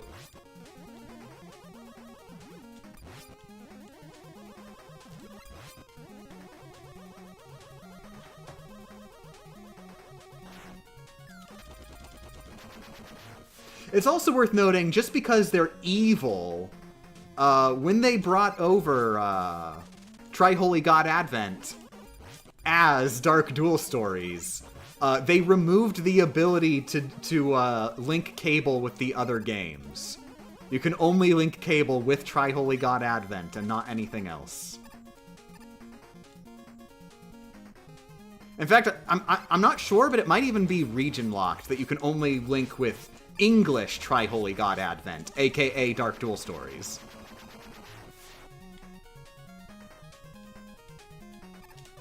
But I've never actually tested this myself. I do know for a fact that you can't trade with the earlier games, though. Or the later game. Because the later game was also Japan only. They only brought over Dark Duel Stories. They didn't bring over Tri-Holy God Advent. Or, no, wait. They brought over Tri-Holy God Advent. They brought over Tri-Holy God Advent, they just didn't bring over the Tri-Holy God games. Because, you see, the gimmick was it's Tri-Holy God Advent because the next game was the Tri-Holy God games.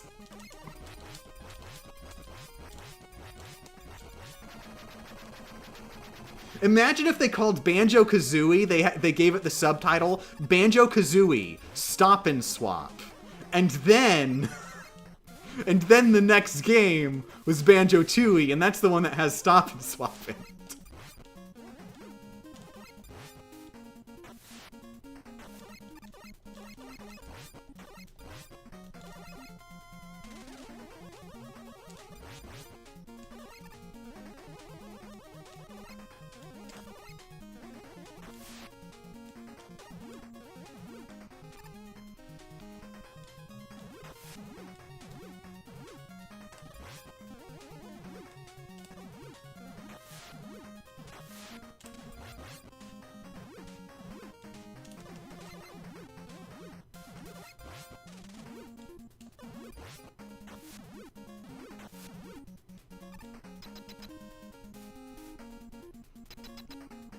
Does the Japanese Tri-Holy God Advent have the God cards? No, no it does not. It's Tri-Holy God Advent. It is the advent of the Tri-Holy Gods. It is not the Tri-Holy Gods yet. It is their advent. They're coming. They're coming, but they're not here yet. They're coming.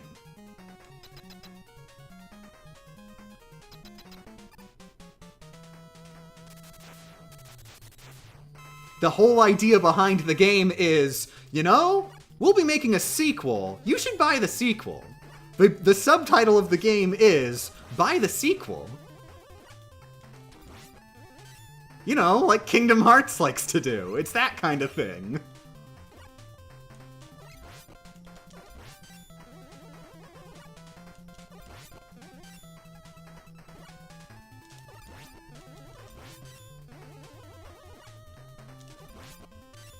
My favorite part of Kingdom Hearts Recoded is when Mickey turns towards the screen and says, "Gaha! I bet you'd like to know what happens in Kingdom Hearts 3, Gaha!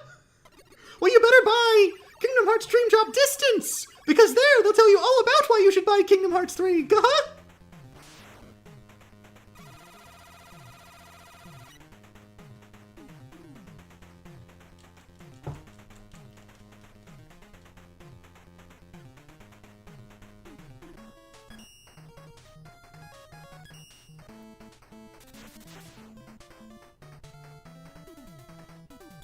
It also needs to be said that like, basically every biggest, most coolest moment in Kingdom Hearts is just a commercial for the next game. Or one of the next games.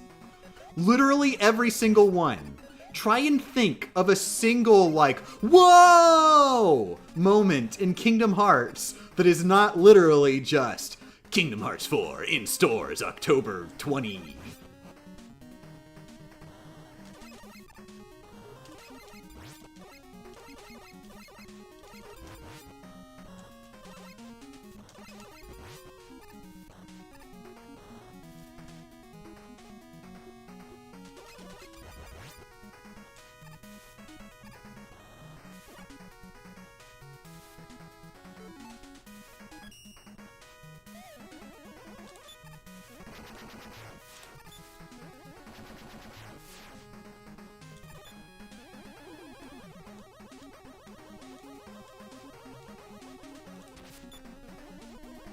At least with Kingdom Hearts, Final Chapter Prologue was part of a collection and wasn't sold as a standalone game. I mean, okay, I'll give you that, but Dream Drop Distance. Where's your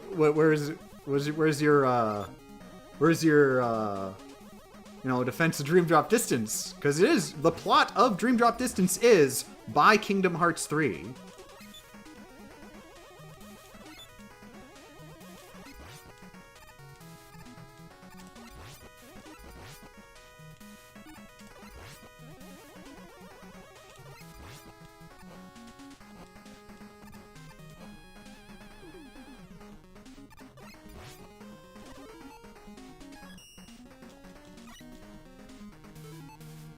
In fact, I'm just going to go ahead and spoil every single Kingdom Hearts game right now.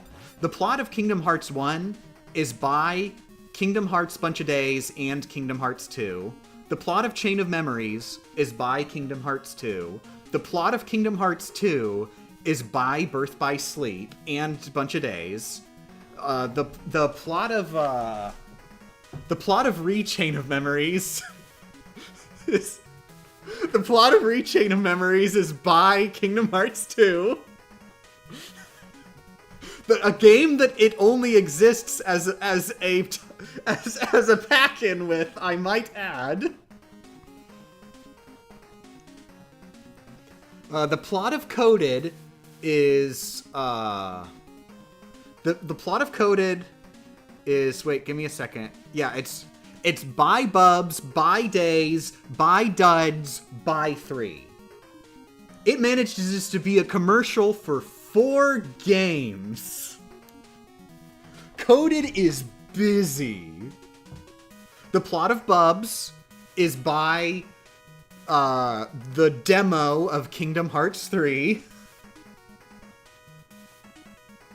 The plot of Duds is buy Kingdom Hearts 3. The plot of the demo of Kingdom Hearts 3 is by Kingdom Hearts 3. Oh, and also, the plot of Key and Unchained Key Union Key Cross is by Kingdom Hearts 4. Which is impressive, because they hadn't even done Kingdom Hearts 3 yet. They were already going, okay, here's a game where the commercial is for Kingdom Hearts 4.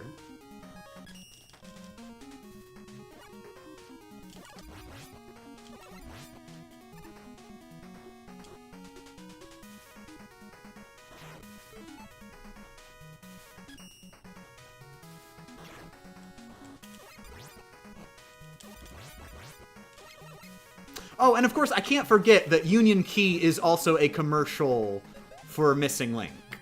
That's right, I almost forgot. That's a pretty important aspect of it. I believe Dark Road is also a commercial for Missing Link. Am I remembering wrong?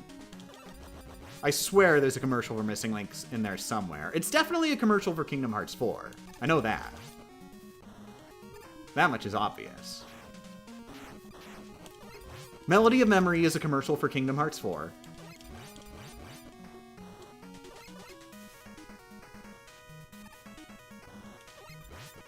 Did I even mention 3? Yeah, 3 is a commercial for Kingdom Hearts 4.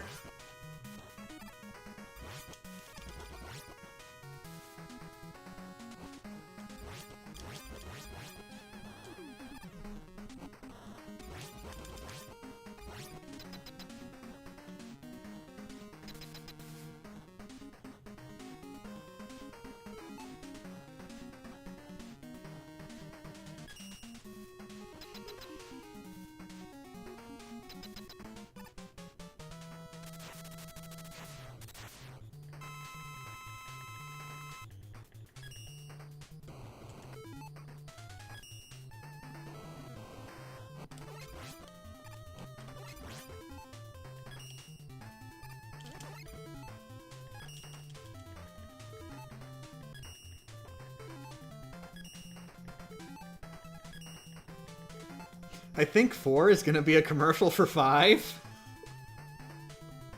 I don't know. Where do you get these crazy ideas from? Seems like you're just pulling that one out of a hat.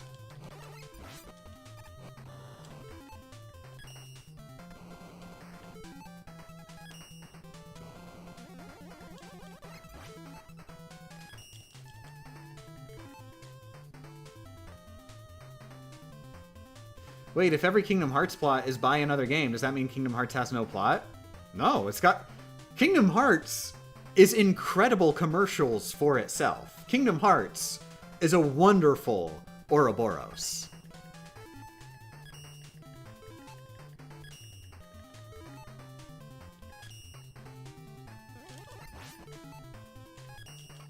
Kingdom Hearts has no plot in the same way that the Ouroboros has no mouth.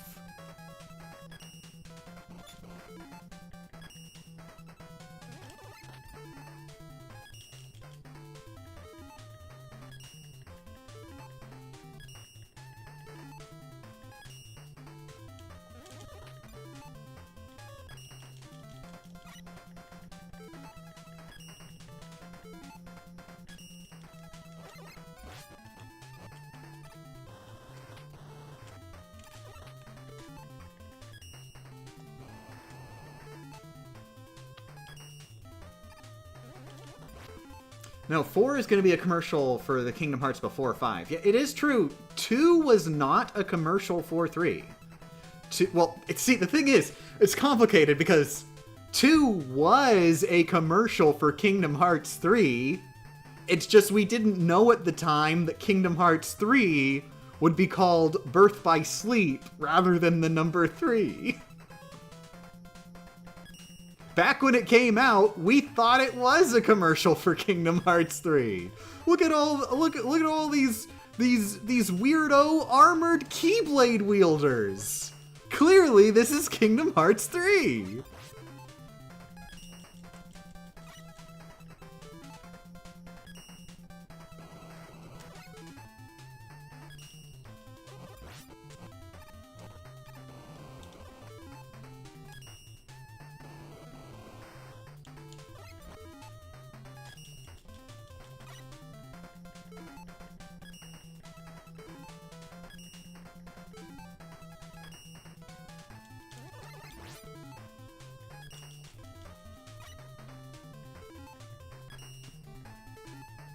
Why all the pausing? Reaction time.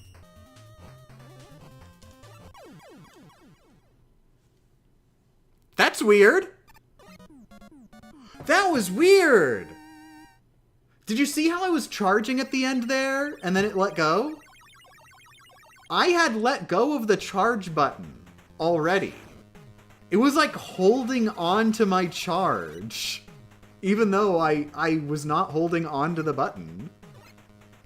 And then it like released on its own after the boss's death animation finished. I'm finding all sorts of really cool glitches that help me in no way whatsoever.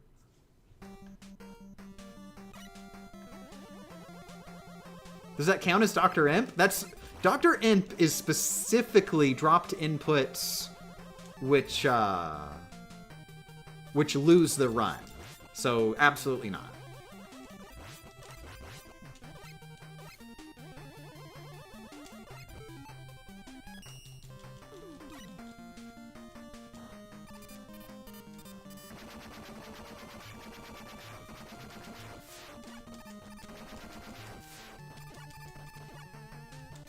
Is Dream Drop Distance Kingdom Hearts 4? You're hurting me. You're hurting me. You're doing some brain things here. I don't like them.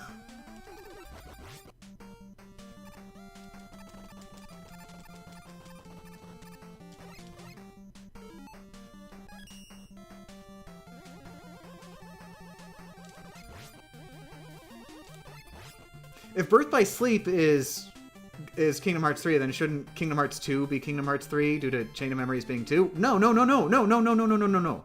It's not that Birth by Sleep is Kingdom Hearts 3 just because it came after 2.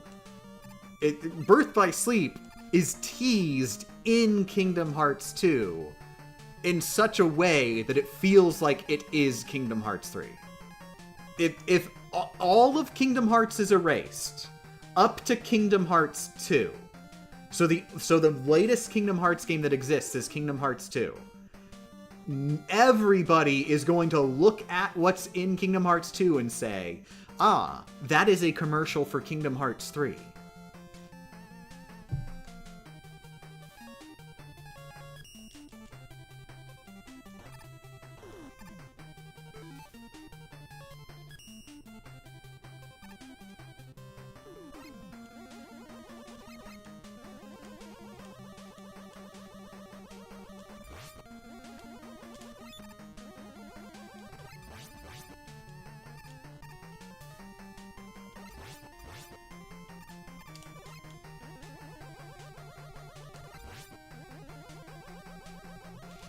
Because an important aspect to keep in mind, Chain of Memories is not in any way commercialed in Kingdom Hearts 1. Chain of Memories exists on its own without there having been a commercial for it.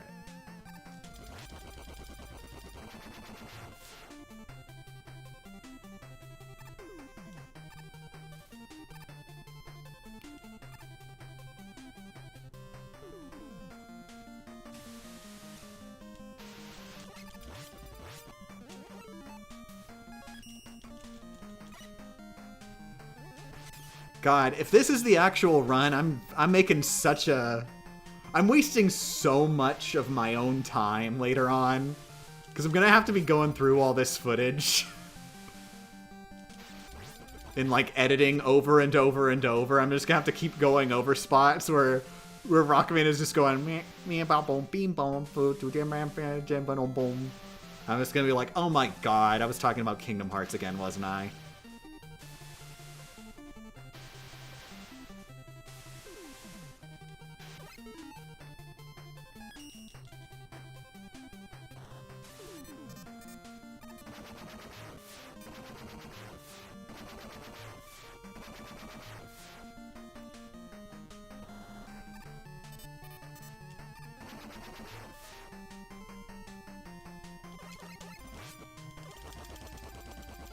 Oh my god, I messed up.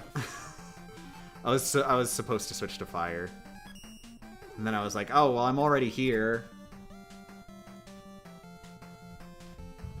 I really should have just retreated when I realized I was doing it wrong, but I was like, no, I'm going all in.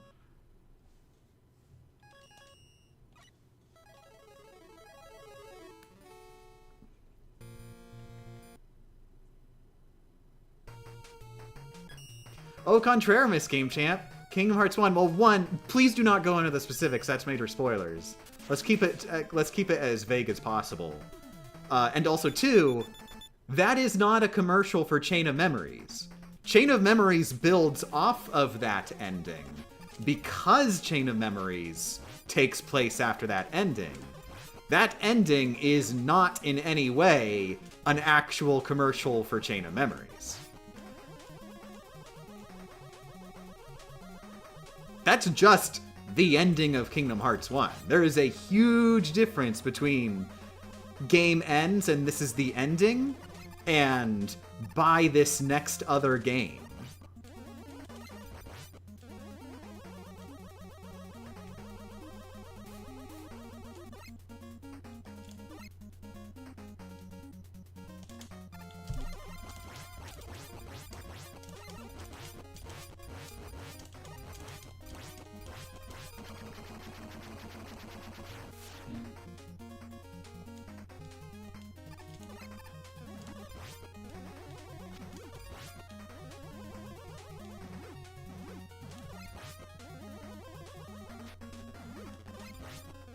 Well, you know, actually think about it. I will give you that it is kind of an ending where they go, and the adventure continues.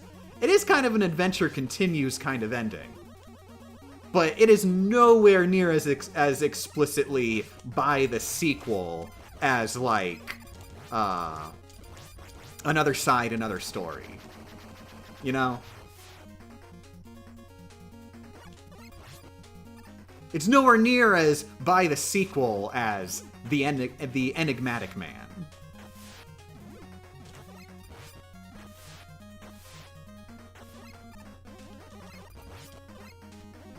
And yes, that is his name, the Enigmatic Man.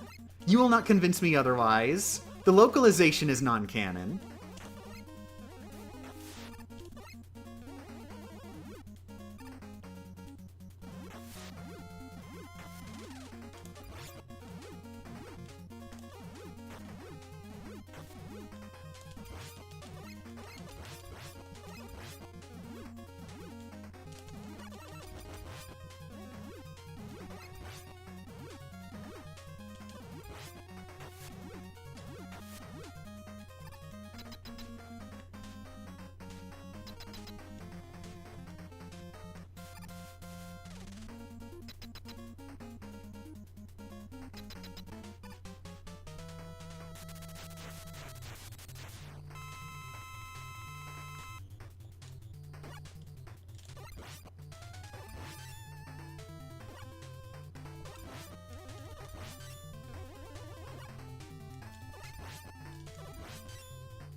I don't go to Kingdom Hearts, so I'm just listening to this and nodding. I hope you are enjoying all these lovely Kingdom Hearts spoilers. I hope you forget them by the time you play Kingdom Hearts, which is legally required.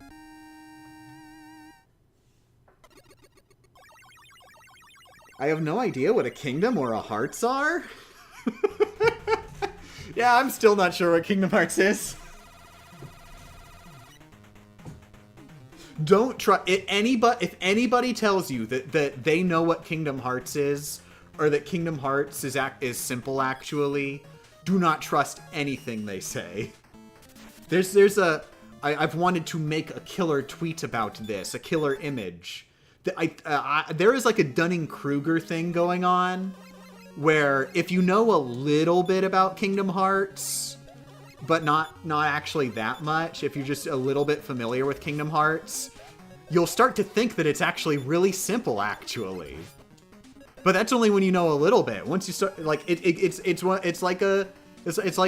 one of them Dunning-Krugers where you know nothing and you think it's really, really complicated. Kingdom Hearts, really complicated and convoluted. You start to learn a little, and you're like, oh, it's actually pretty simple. Kingdom Hearts is so simple. I understand it completely. And then once you start getting into more research, you go back into, oh dear lord, this is the most convoluted thing that's ever existed.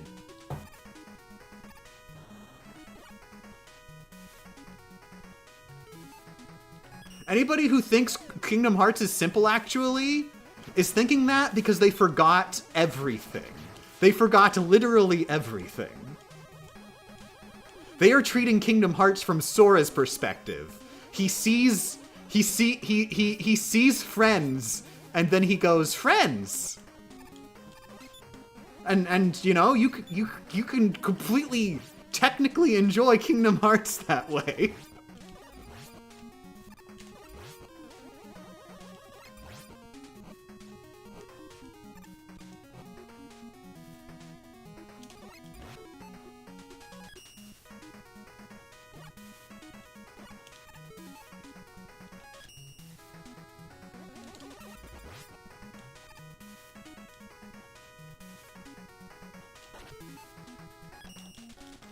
I think Sora's perspective is good. Sora's perspective is the best in the whole world. We should all strive to be Soras.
Did the game already eat any inputs? I don't recall any eaten inputs in this specific run. We did have an eaten input end a run earlier. Luckily not too late in.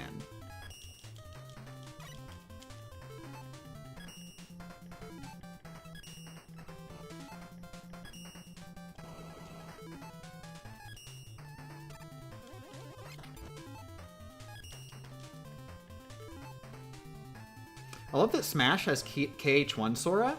Not true. It does not have KH1 Sora. It has, like... I wouldn't say it's necessarily a specific game Sora, but it is older Sora. KH1 Sora is child. And then, like, KH2 and up is like, teenager, young adult. The Sora in Smash is teenager young adult. They do have a modified KH1 outfit that actually fits him, though.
Miss Game Champ, what if the game gets hungry? You should feed it your inputs every so often in between runs.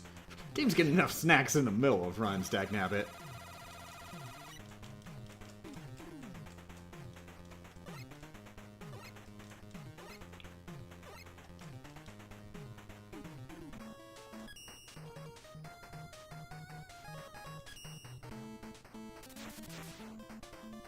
What's the deepest I've gotten so far? Overall, on any day, the last boss of the boss rush. Of today, the boss fight against Mr. X.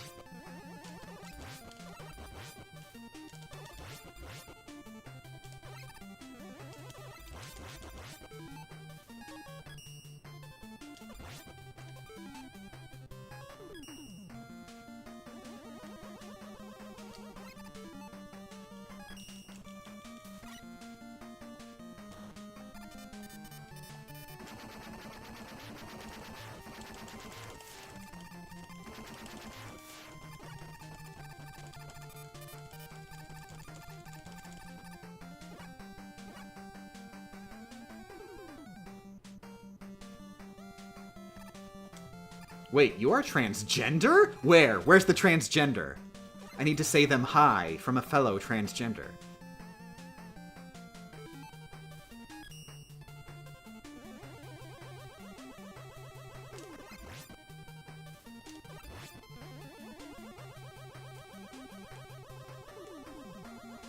But yeah, I guess it might be a bit of a surprise, but it turns out I was not born the beautiful woman that I am now. I was, in fact, a beautiful young girl once, also.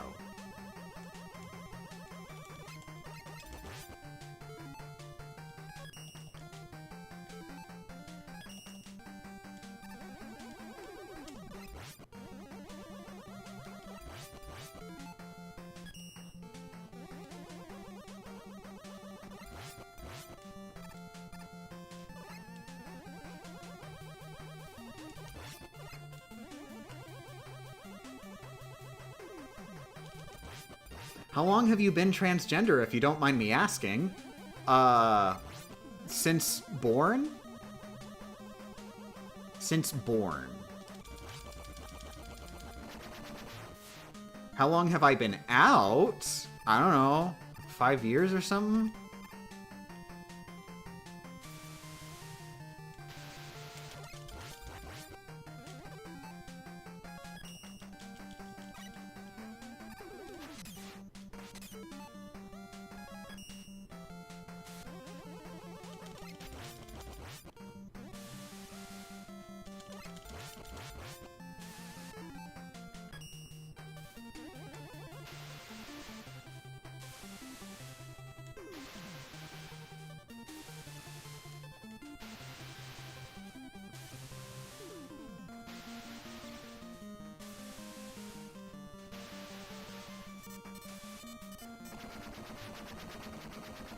Did you start YouTube as a transgender, or like halfway you became transgender?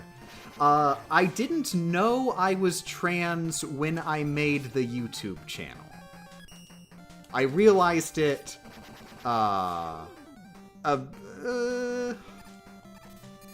sort of gradually-ish, really soon after, after it became my full-time job. But honestly, sort of even a little bit before. It was a very gradual process of me going, I might be stupid.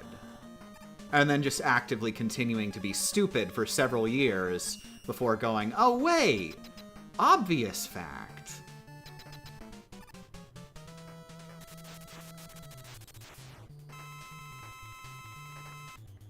I'm sure you've been asked this a lot. What's your fave Rockman? That's a popular question during these streams for some reason. Rockman for the PSP, otherwise known as Powered Up.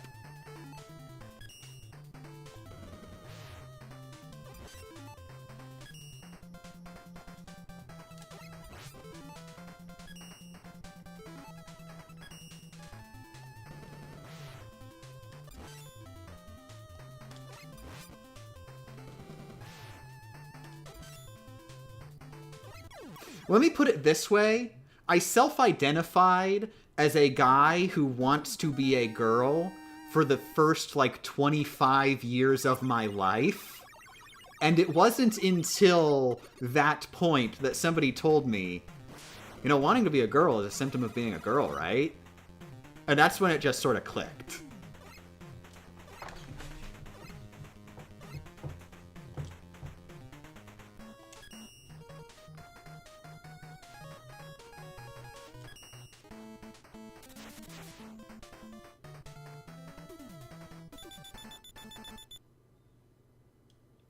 Even when I found out that trans people exist, I was like, oh, trans people have gender dysphoria?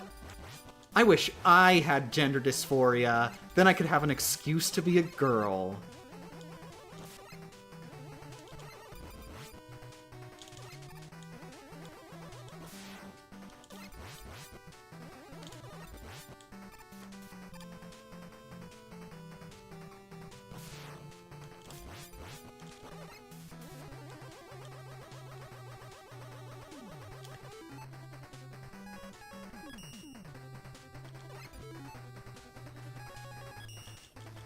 Oh, thank you very much for the $5. Cloyal. Only a true Rockman connoisseur know the PSP games. Oh, whoops. Is that gonna go away in a little bit? Oh, well, you can still kind of see the death counter. It's fine. And yeah, Rockman is friggin' like... I got into the series from Battle Network 2.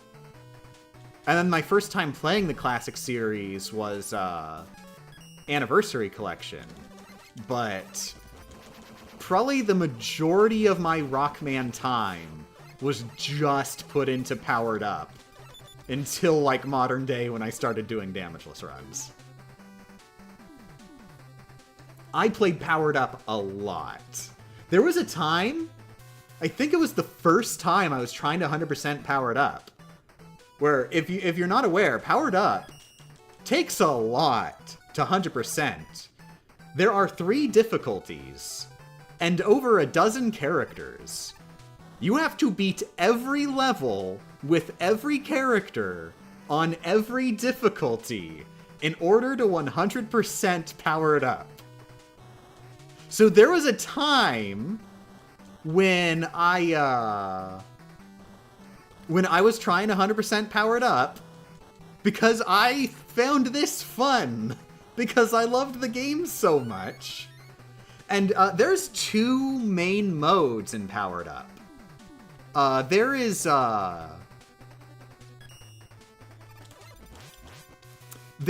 New Style and Old Style. New Style is the one that has a billion characters and 3 difficulty modes. Old Style, the idea is it's just a simple little block for block recreation of the original game, without the deliberate design changes that they did for the remake. So none of the extra characters, and it's back into 4x3. It's still running in the new 3D engine and everything, but it's like as accurate as you can get in the new engine. And anyway, I saved that for close to last. I don't think it was literally last. I think I had one or two characters to do on a certain difficulty or something. Maybe. I don't remember the specifics. Maybe it was for last. I'm not sure. My memory is a little bit fuzzy there. But I saved it for basically last, doing old style mode. And, like, you know, naturally I was like, okay, I'm going to do my old style playthrough now. And so I'm just going to save over my new style. You know, I'm just going to save over my old save file. That's what you do when you save the game in video games. So turns out, new style and old style have separate save files. It does not track what you've done in new style when you switch to old style, turns out. So, I lost all of that progress. And you know what I did? You know what my reaction to that was? My reaction to that was, oh, I guess I'll just have to go do all that again. And I immediately just booted in to playing as vanilla Rockman again, and it was like, okay, let's go and beat with every character on every difficulty again. I basically 100%ed this game that has absolutely ridiculous 100% requirements twice in a row. I didn't even mind that much, because I love Powered Up.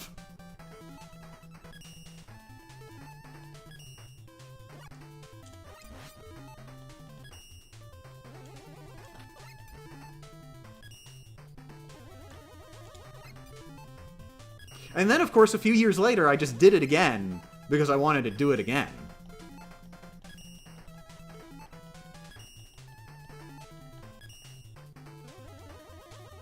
And once we get multi-set on retro achievements, heck yeah, I'm doing it again. I believe that will be my... If you're counting the deleted save file as a full run, because it was basically a full run, that then on retro achievements will be my 4th 100%ing of Powered Up.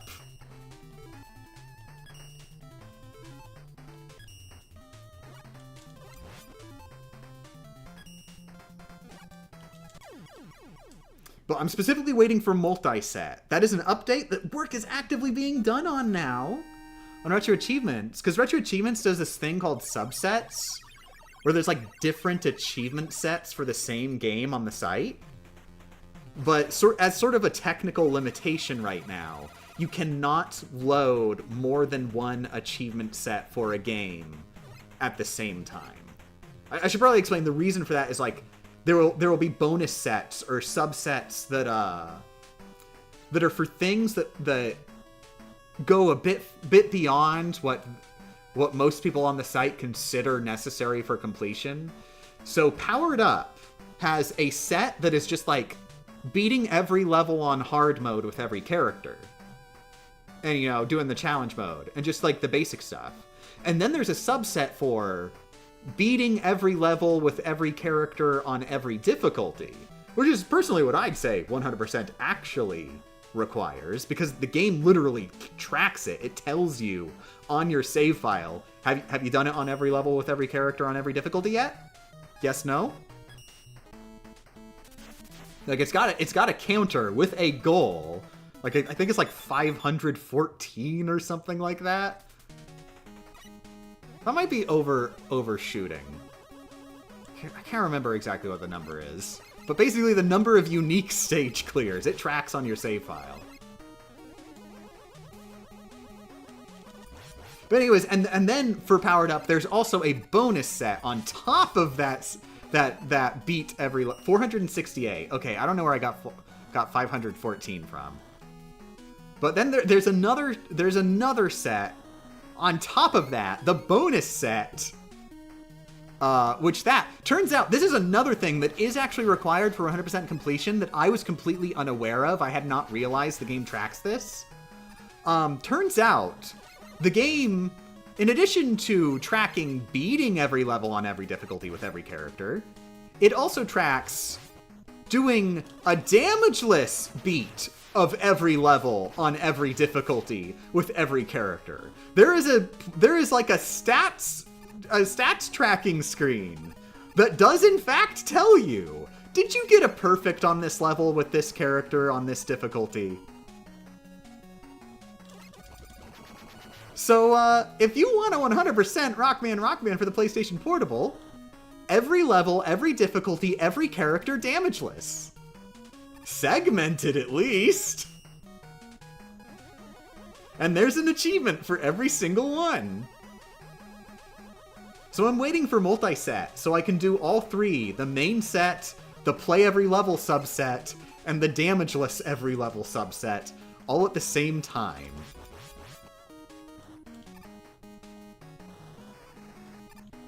I'm not sure if I fully explained, but basically, so it's not possible yet to load multiple achievement sets at the same time, but they are working actively right now on making it actually possible to load multiple sets at the same time. So games with subsets like that, you'll be able to triple wield achievements. Gonna be fun.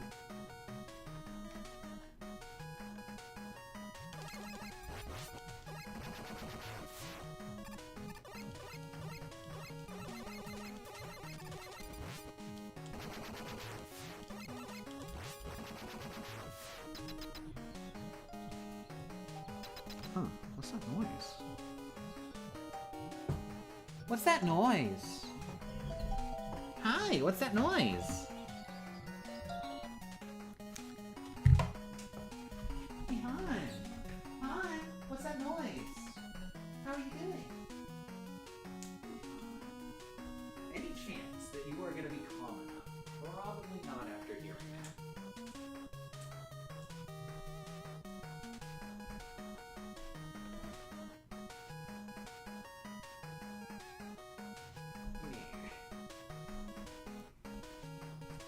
Okay, I'll just go ahead and give you your dinner. You are getting your inhaler tonight.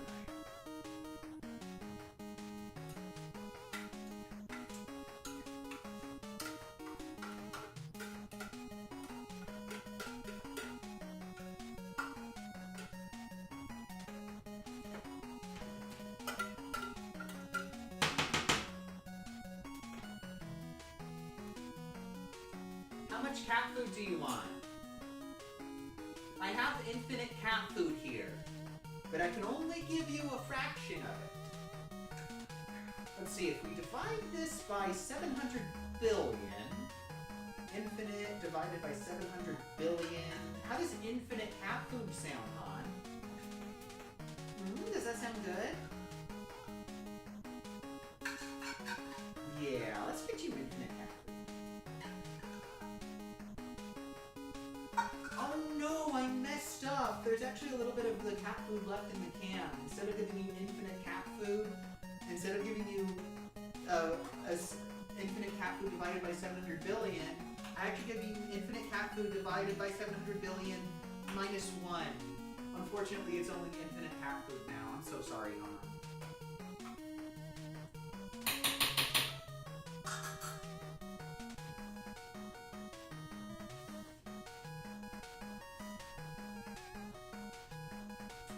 Here you go. Here's your infinite cat food.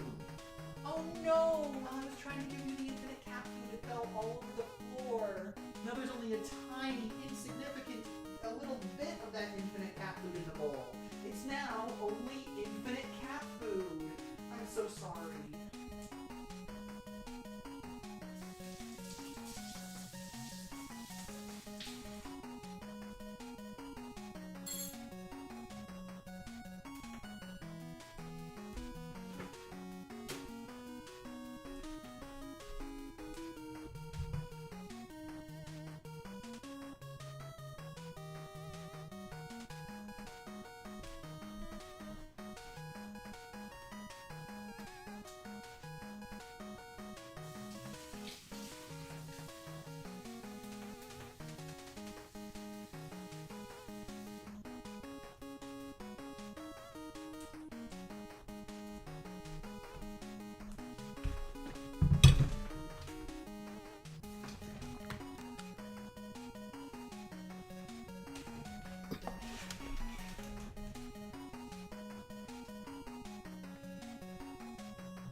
Okay.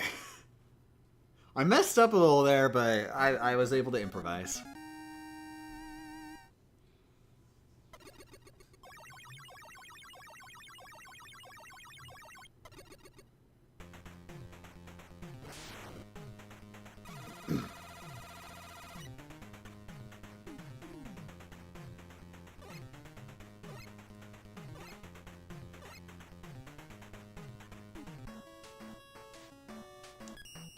But yeah, the origin of the M word instead of Rockman is literally just straight up.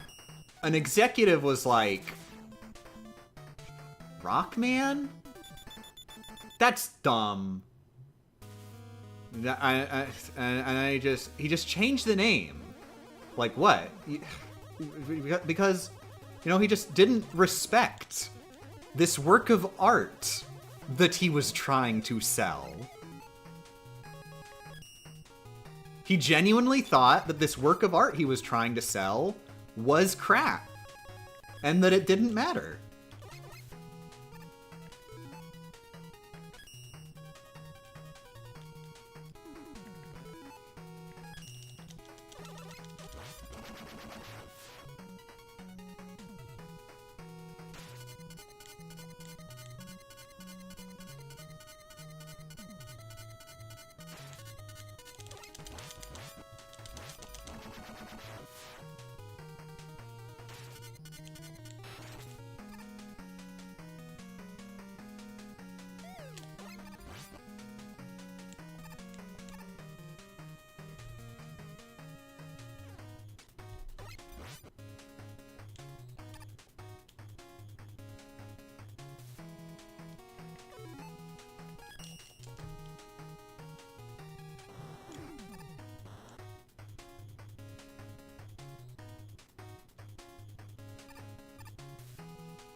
My boy Eddie! Yeah!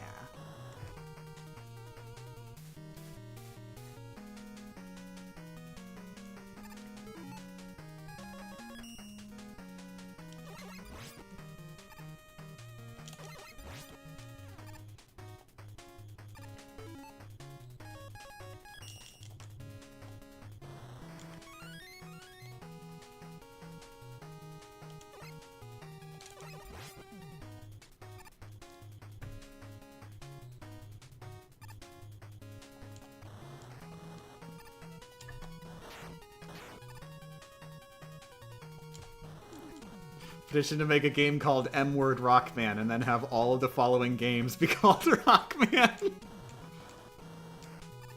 I love that this is a thing that has happened multiple times in multiple Sega franchises.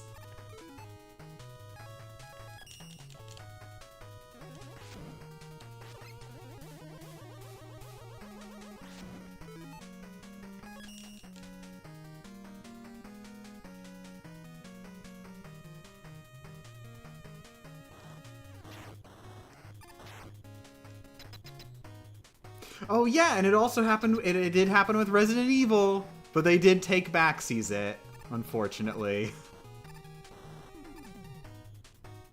I mean, it wasn't so much a take backsies, I highly doubt they ever intended on actually making it permanent.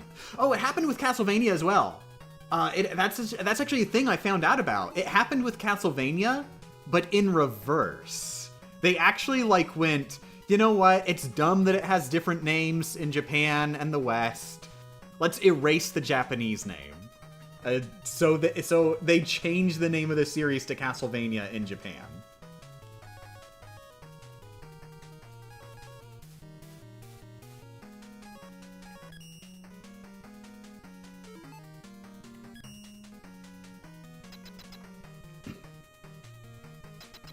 Didn't they do that with Paper Mario too? I think that sounds familiar. I'm not going to say with confidence, but that sounds familiar.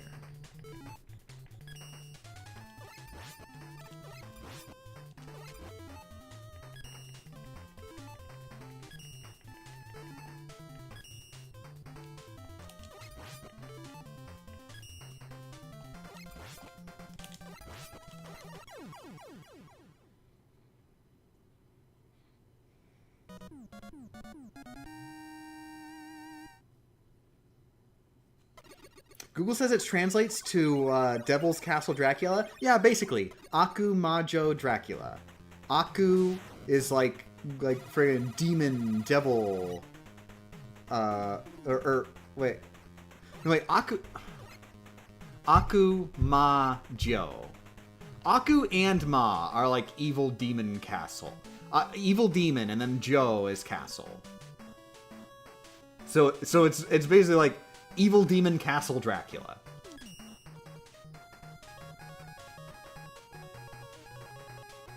You know, let me look. Just Akuma, the Street Fighter character. This is a bad example because his name isn't actually Akuma in Japan. They renamed him in localization to a different Japanese name. Why do they do these things? The point is, it's the same word, Akuma. Akuma Jo.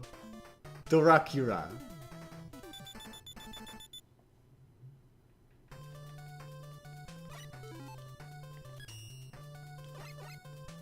Yeah, I forget what Akuma's Japanese name is, but it's not Akuma, even though Akuma is a Japanese name. Capcom of America is so weird. They just do things. They just do things. I think it's just to justify their jobs. They're like, look, we need to look busy. Start changing some character names. We need the sprite artists to have something to do.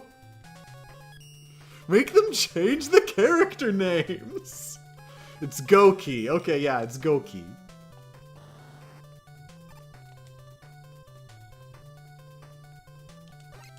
Now hold on. The boss trio of Street Fighter 2 that had their names all triangulated around. That had a reason. For once, they actually genuinely had a real reason, which was they did not want to get sued by Mike Tyson. That said, despite having a reason to do the thing they did, the thing they did is still incredibly bizarre. Their solution to not getting sued by Mike Tyson wasn't to change the name M. Bison that is parodying Mike Tyson's name. No. They just kept the parody name and gave it to a different character and also decided while they were at it, you know what? Let's swap the names around a little more. It'd be a little suspicious if we only swapped two characters' names. Let's add a third character's name in there to swap. To reuse voice clips? Oh. You might have something there. That could... Oh, you've got... I think you might got it, Chisel. Or Chiseled? Yeah, that's probably the reason why they didn't just change the name to something else. That would be why they did any swapping to begin with. Because they wouldn't have to record a different voice clip. They could still reuse all of the old original M. Bison wins. So that explains that aspect. But yeah, they could have just swapped two.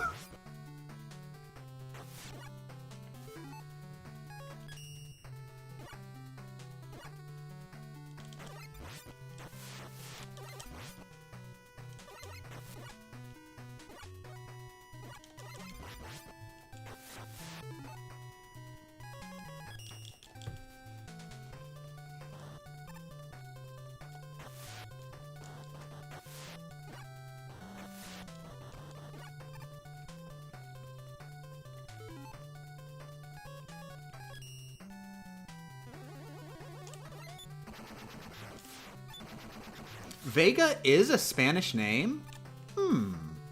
I guess that could sort of explain that. That they just sort of felt like, well, if we're gonna swap them, let's swap them in a way that we feel like makes more sense.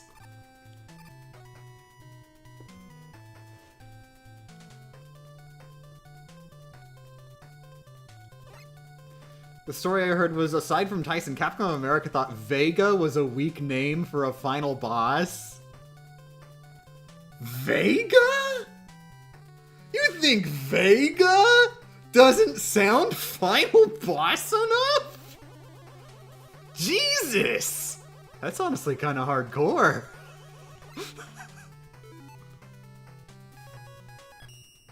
Like, I am not gonna get on your bad side if you hear the name Vega and you think, huh, that's a chump name.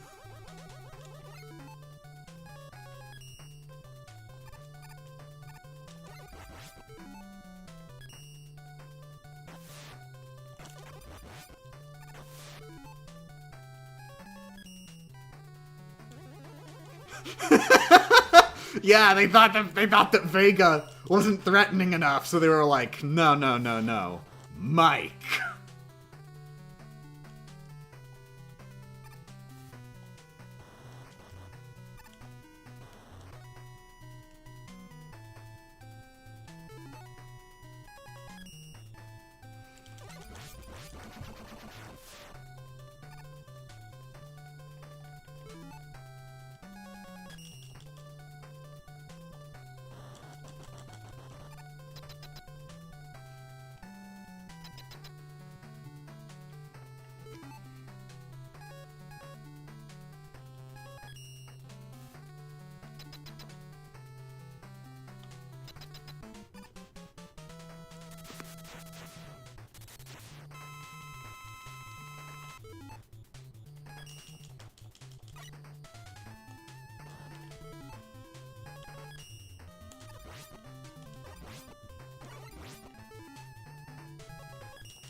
Whew.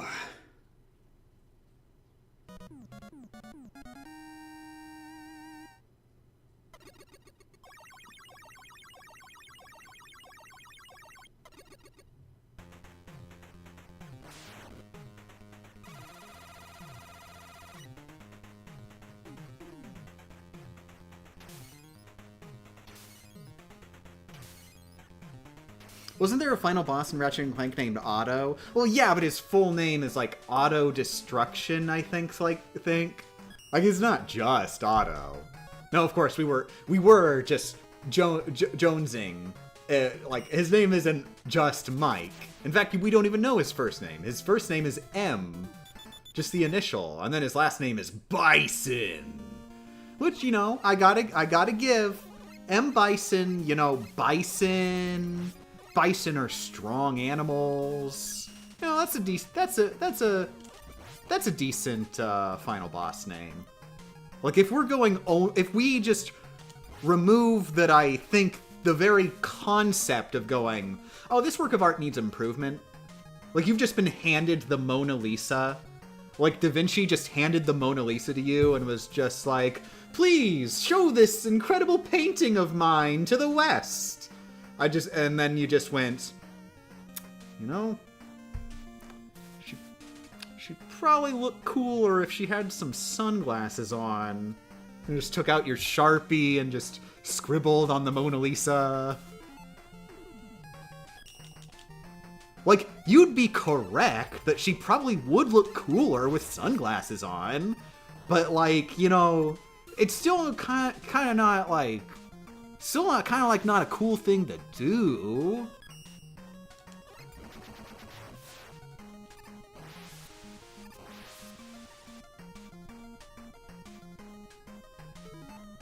You know, I do have to... That isn't the perfect analogy, because, like, of course, the developers aren't these poor, abused... Well, okay, they are kind of abused by the industry, but that's besides the point. they're not necessarily, like, you know, averse to just the game getting changed in localization. Like, I shouldn't necessarily paint it that way, that, oh, they have been slighted by the evil executives changing their art.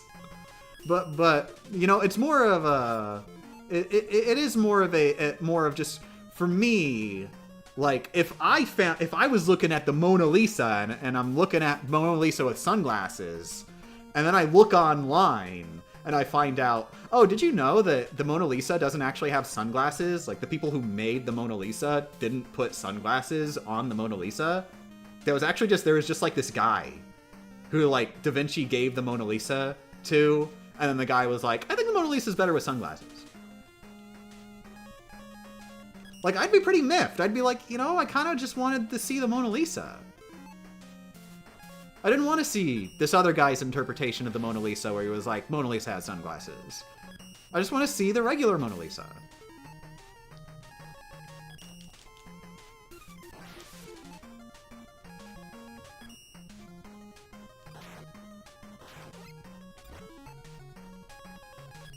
Am I talking about... Am I talking about Hitler? No? That wasn't the intention I was going for with that conversation. I generally try not to think about Hitler most of the time.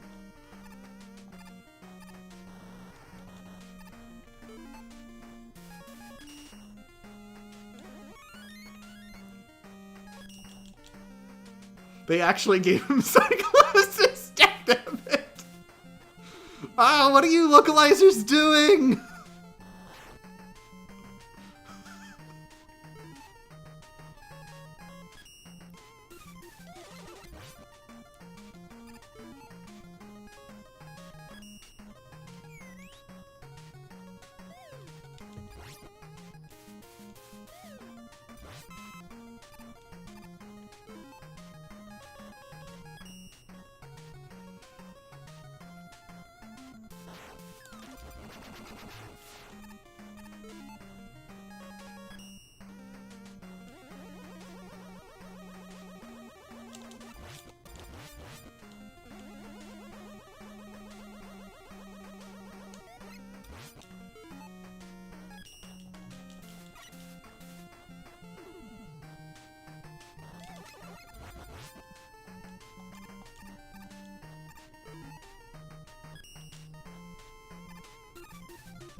Okay.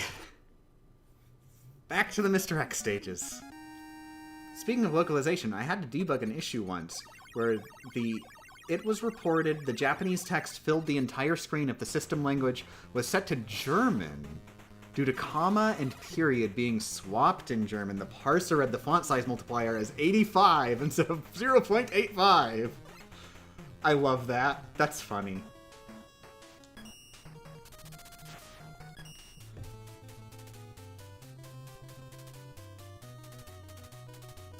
You're good enough at Windman that you don't need to pause buffer anymore? No, I'm bad enough at Windman that I recklessly didn't pause buffer.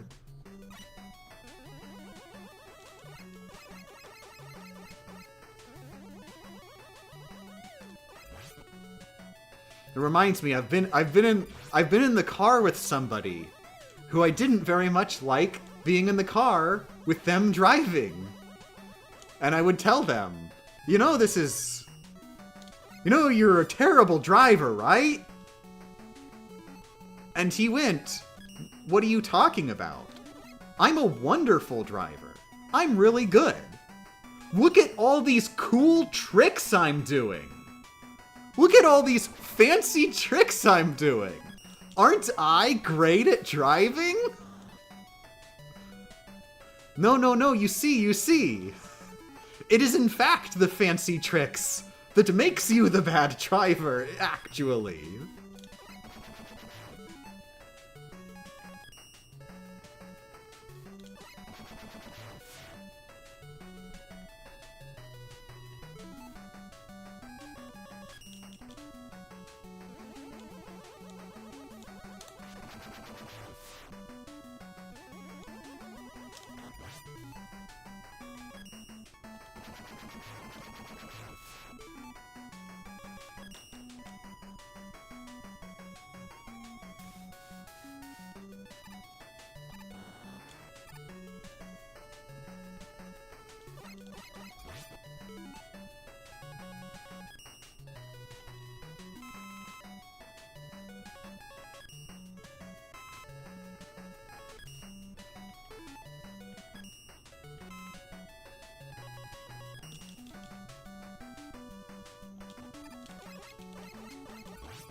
Hoo boy, that was risky?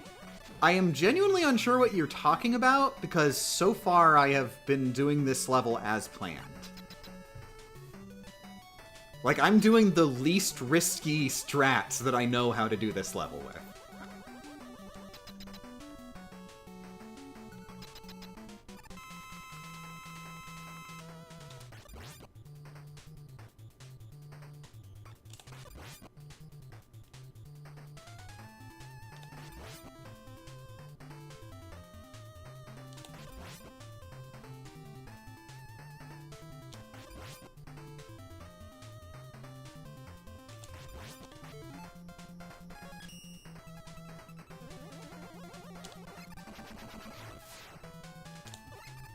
Nice!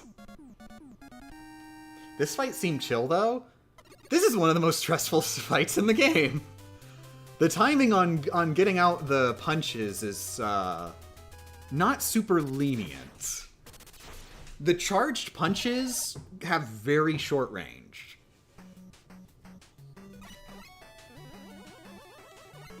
Wait, let me go ahead and show you releasing a charge shot. That is very low range, and I'm pretty sure it does not have a hitbox after it stops moving. At least I think it doesn't. I can't say with 100% certainty, but it feels like it does not have a hitbox after it stops moving. Hi! Oh, Han, what's up? I swear, I'm not neglecting Han. I've been playing with him. He's being very needy. Hi. Hi, what's up? Come on, tell me what's up.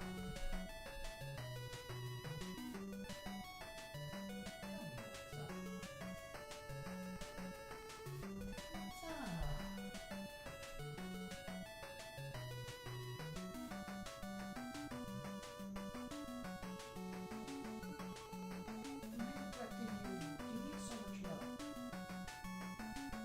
So much 50 million.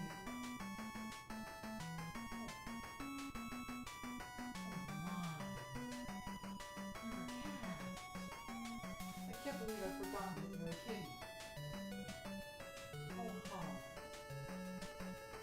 Oh, I'll be right back. I need to pet Han at least for a couple minutes. This is legally obligated.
I do wonder, we did change up the room a little bit recently. See if I move his scratch board and stuff to a more open spot.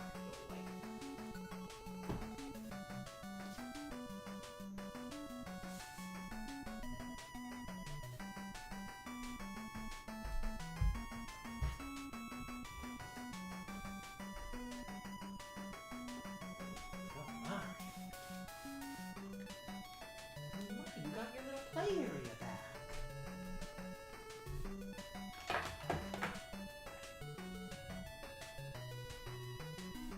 Whoa! Is it perfect forever?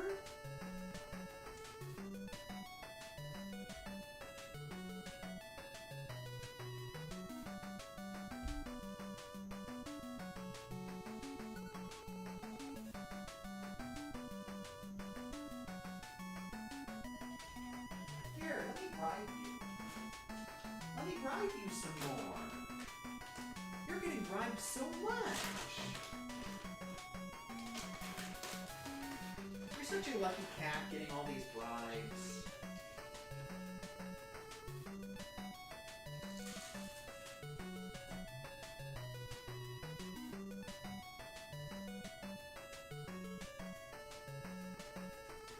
Here's a wonderful bribe for you.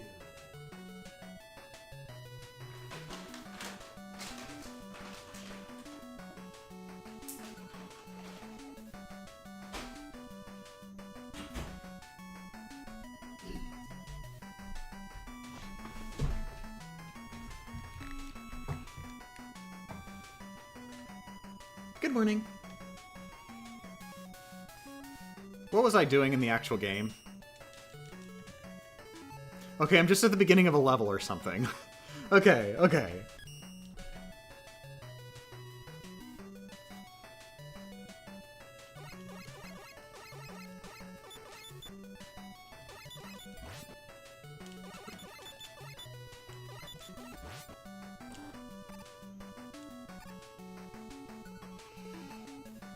Come to think of it, Jet is more likely to drop inputs when I'm landing, so I should not have Jet.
Are we winning friends? No, we're winning enemies.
Okay.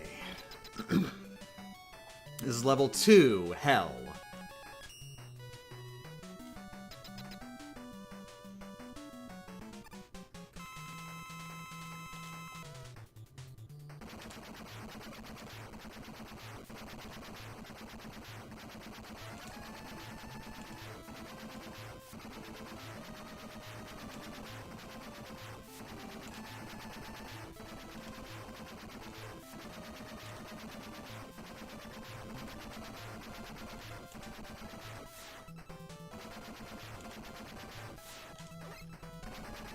Nice!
How good am I?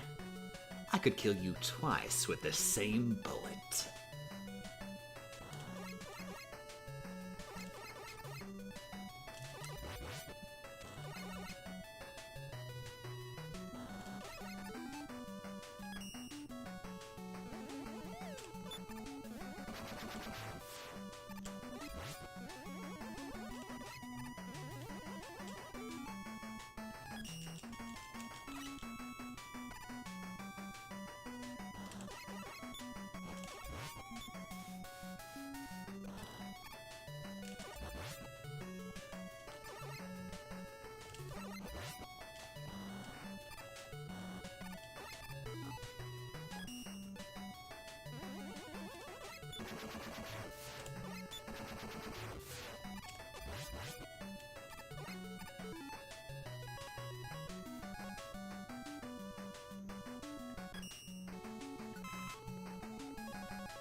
Okay.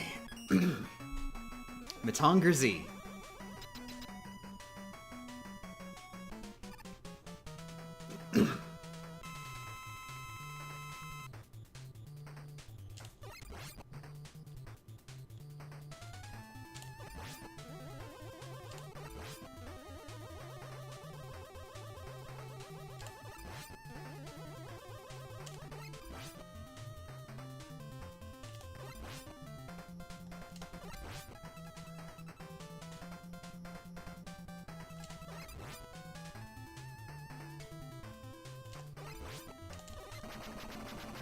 Nice.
Didn't even know you could push those blocks?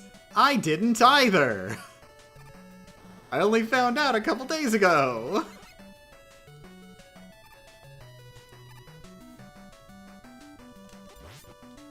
Turns out they don't do it in the speed run because it's slow!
Whew.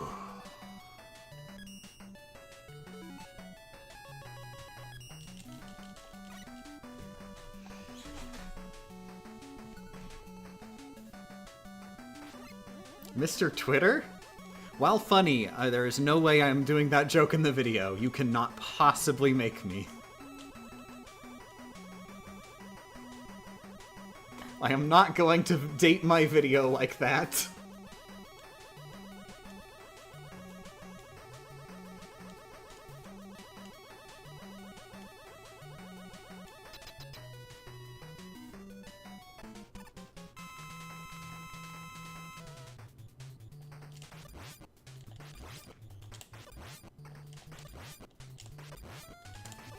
Oh, God! It was basically the same thing over and over and over again as last time!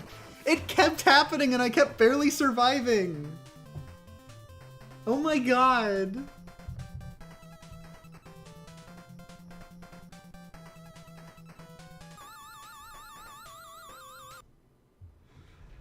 Okay, I'm gonna go for one more good long run, and that'll be it for today.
Worst possible RNG can't stop me.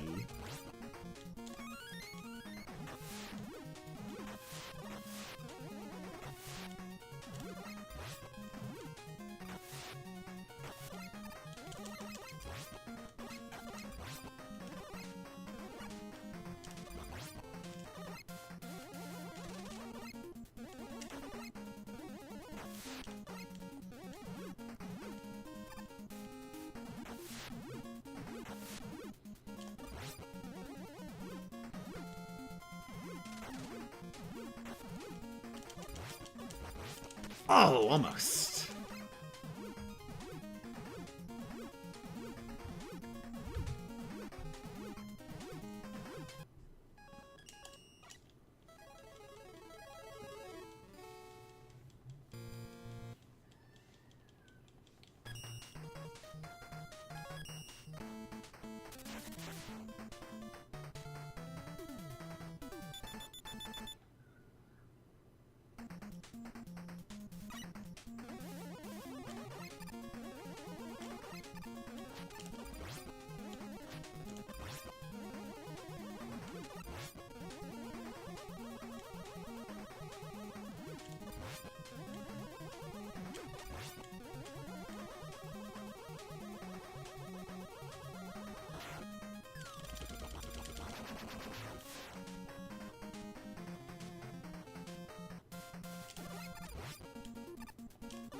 Aww.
I'm bored.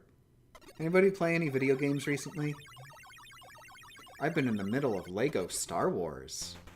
Been playing it for retro achievements, partially because I need to finish it. I need to play Lego Star Wars 1 so I can finish Lego Star Wars 2. Thing I had not realized was Lego Star Wars 2 actually has a save data bonus.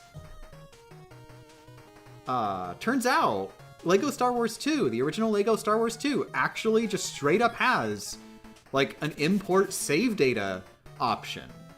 Where if you import your save data from Lego Star Wars 1, you can play with any of the characters that you have unlocked in Lego Star Wars 1. That's a really cool thing. I like that. I love save data bonuses in general, and that's a really cool way to do it.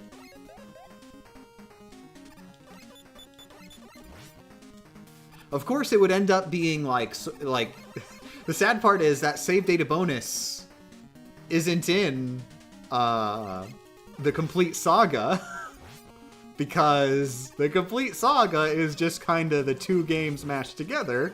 It doesn't make sense anymore to do save data bonus. The entire game is the save data bonus. Which is itself already really cool.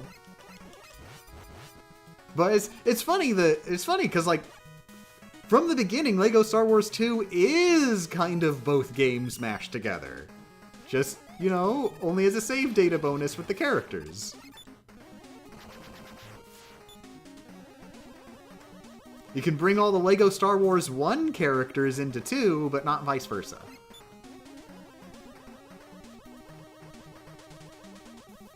Someone's been playing Wrath of Cortex. Oh, somebody was mentioning that game that's like 50 really cool indie games. The creator of Spelunky and some other devs got together to make 50 full games together. Yeah, I saw that. It looks really neat.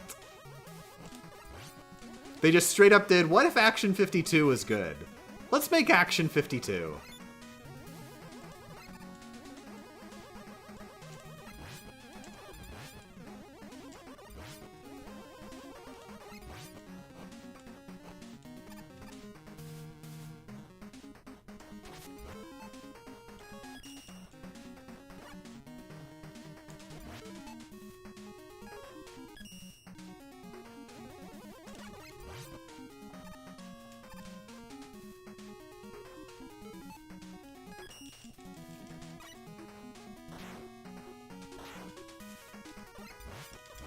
How's this game Damageless been treating me?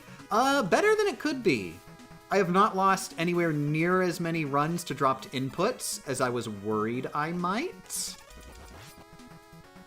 And I've gotten a lot of runs to the late Mr. X / Wily stages.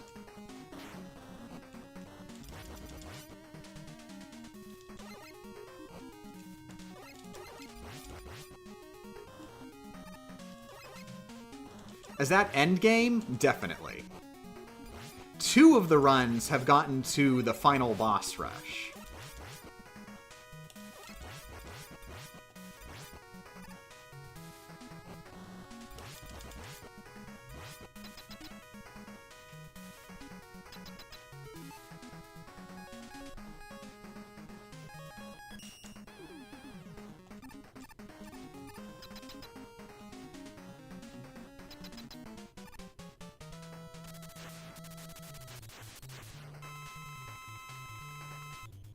I also think of you when it comes to UFO 50 because half the people are recommending you actually play the games in release order.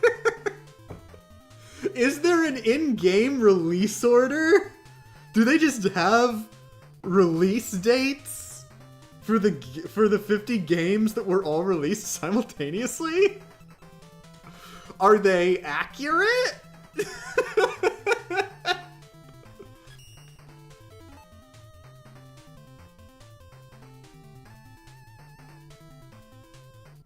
Is this like the order in which the developers submit the final versions? Some of those dates are set in the 80s. Oh my god. Okay, so it's literally just they are lying. It's not like, oh, these are the internal dates that we finished these games. It's just, let's just lie.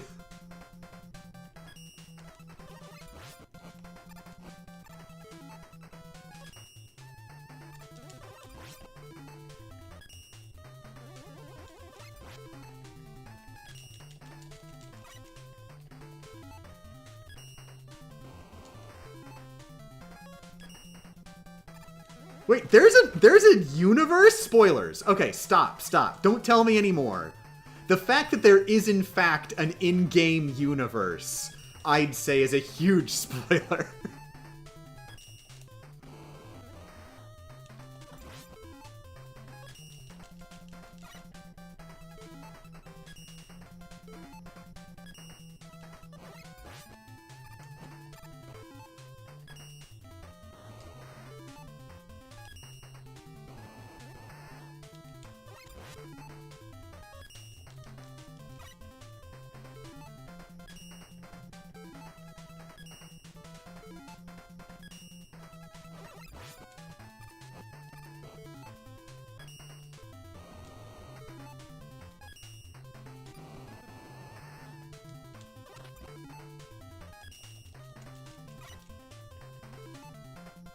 Atari compilation? I'd say NES, except slightly better graphics sometimes, maybe.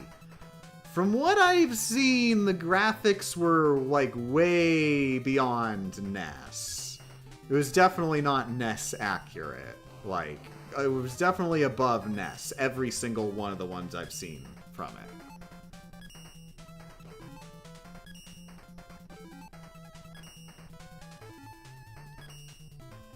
Unless you're going the really, really late NES games where they're just like, just straight up cheating.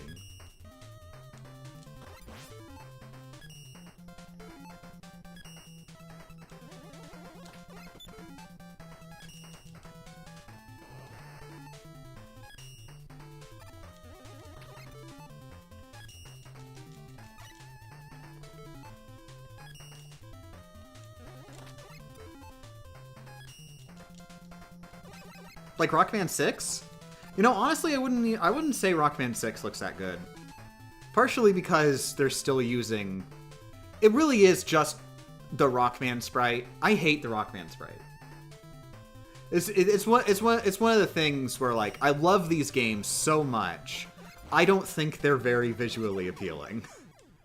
Mostly because the player character sprite is ugly as sin. Terrible main character sprite. I'm so sorry. I love all of the artwork of Rockman. I just hate his sprite. Like, look at it. Like this. I love this sprite work. I love when they show him, like, on model. Then this thing. This abomination. They did not translate the art to the sprite art well.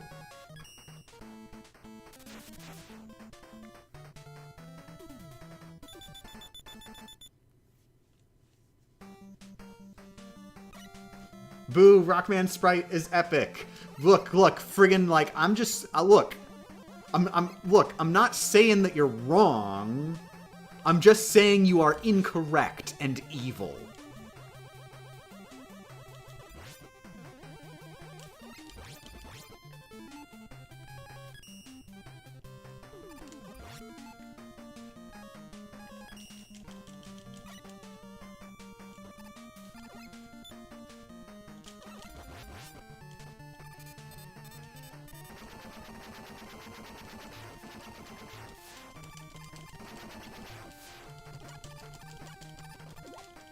Are you interested in doing challenge runs of games that are already tough, like say Dark Souls without weapons or something?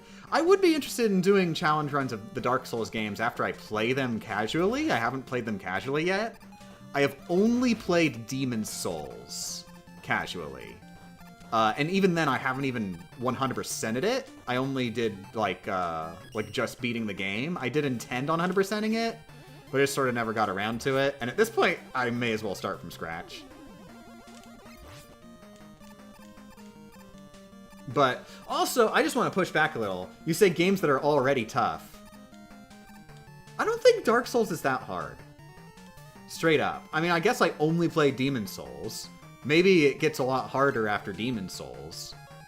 But from what from Demon Souls, that just that, it honestly seemed like kind of easy in the sense that grinding till you're overpowered is just straight up an option.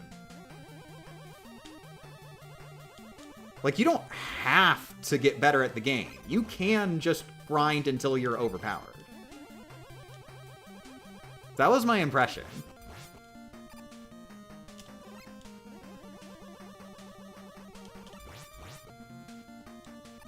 I haven't played Dark Souls, but I think Dark Souls is not...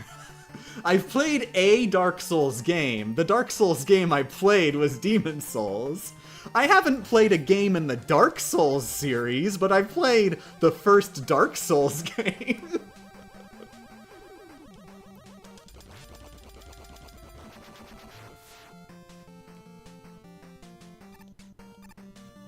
But of course, now I do want to be clear. I gotta be careful because, like, I don't mean to say, like, if you had a tough time with Dark Souls, like, understandable. Like, that's your experience of it.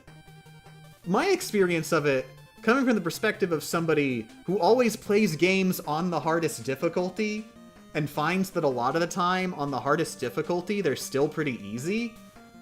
I went into Demon Souls hearing, oh, this game's really hard. And I don't hear that about, like, Uncharted.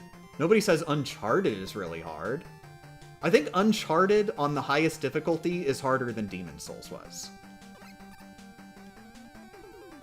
Like, I had to try harder Uncharted hardest difficulty than I did Demon Souls.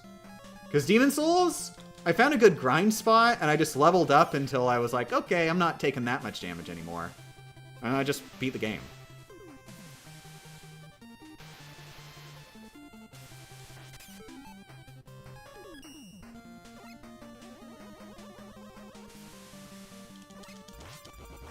Correct, but that's not exactly an interesting or fun way to play. That's why many don't grind. I should be clear, I didn't grind that long. When I think of an RPG, I expect there's going to be a bit of a grind.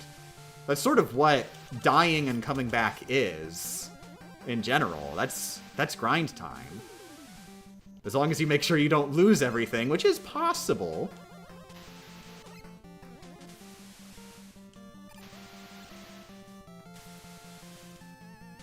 Like, I wouldn't even say that I had to grind that long to make the game easy.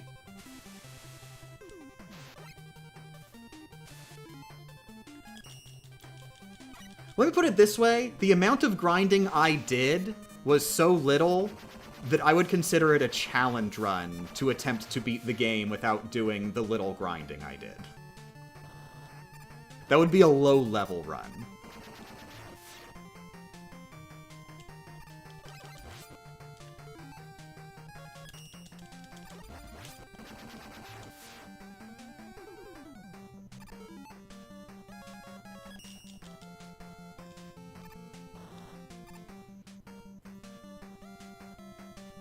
Crap, the chat's moving really fast now, and I kind of can't pay attention to it. I'm sorry. Oh no. I think Dark Souls difficulty is where everybody's heart lies.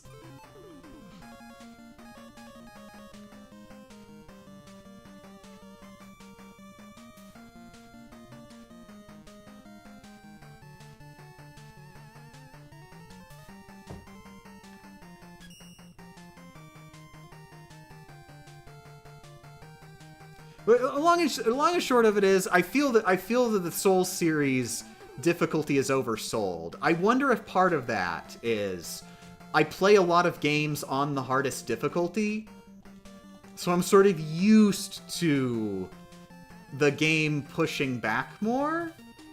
So if somebody plays a game on normal mode most of the time, and then they go to a Souls game, maybe what's going on there is I'm used to the game pushing back more. Somebody who plays on normal mode goes to Demon Souls, which is maybe equivalent of vanilla hard mode. Not even very hard mode. It's the equivalent of vanilla hard mode. Then somebody's gonna be like, then wow, this game's kind of pushing back a lot. And there isn't a lower difficulty option.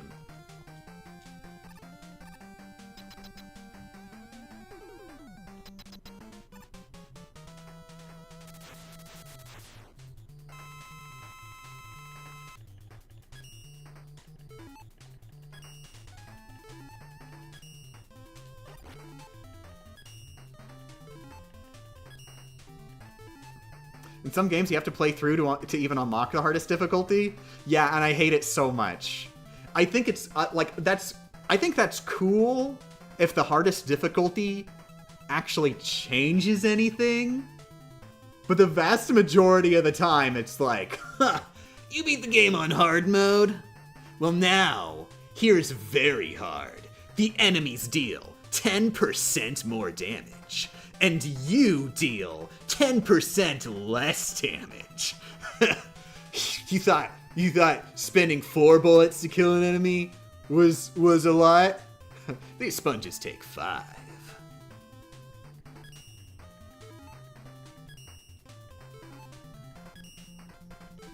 Like, for why did I even play through the game the first time if you just have this tiny little increment?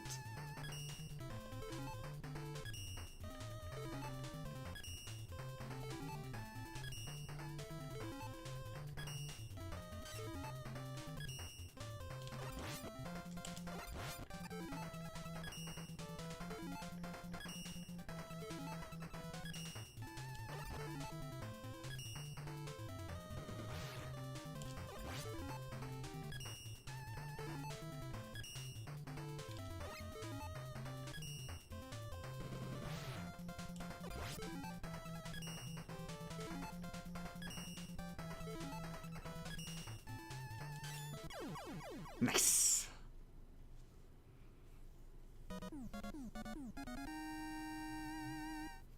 Why are you calling out the Uncharted devs like that? Because I am so peeved. When they did the Nathan Drake collection, they genuinely went, you know, considering this is an HD collection, a lot of the people who are buying this HD collection have probably already played the Uncharted games. They've probably already beaten them, right? What's even the point of locking crushing difficulty behind beating the game, when most of the people buying this game have already beaten it? Look, let's just have crushing difficulty unlocked from the start. By the way, in this HD collection, we've added the super cool new brutal difficulty that is way harder than crushing. And if you want to tackle brutal difficulty, you're gonna have to beat the game first. Really prove yourself.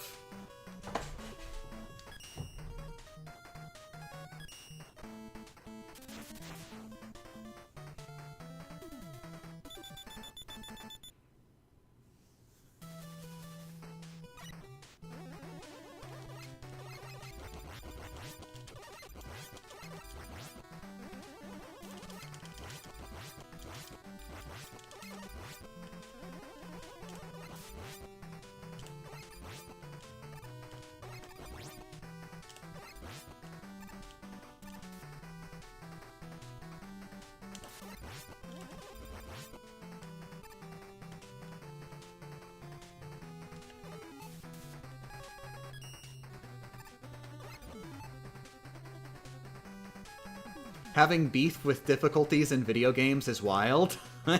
I'm a wild gal.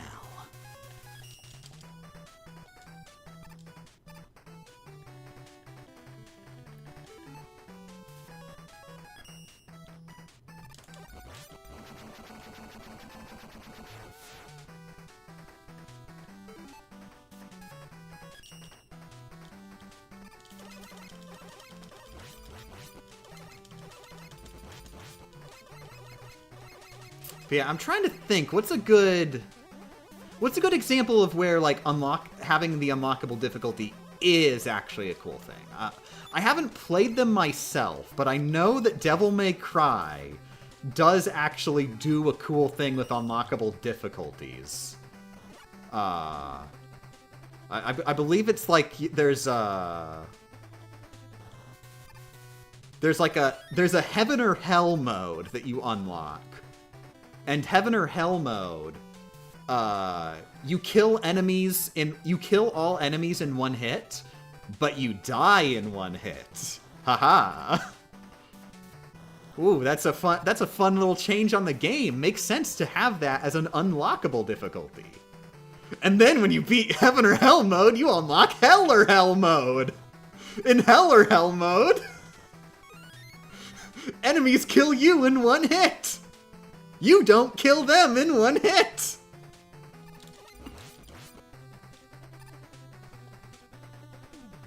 I'm sad I had that spoiled for me. I'm sorry for the Devil May Cry spoilers I just did, because that has gotta be one of the funniest moments a gamer could ever have. Beating heaven or hell mode and going, wow, what a fun little change to the game. And then the game just goes, you just unlocked hell or hell mode, and being like, oh god. Oh god, that is such a sick prank.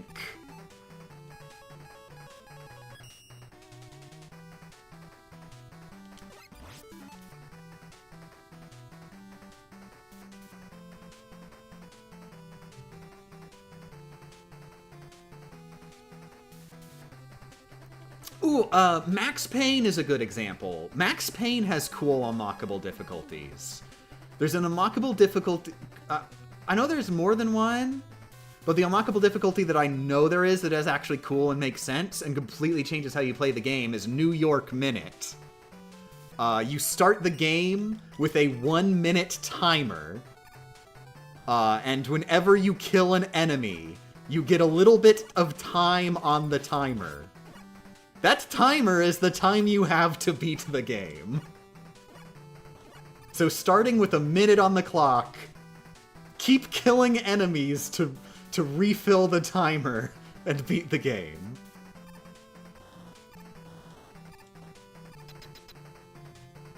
So yeah, it's like a cool speedrun mode, but it's not just beat the game fast, it's like beat the game and you've got a death timer.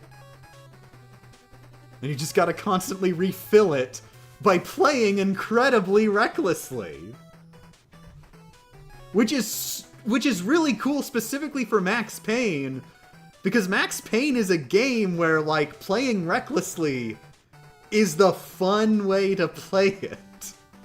So now you've got to play even more recklessly to survive.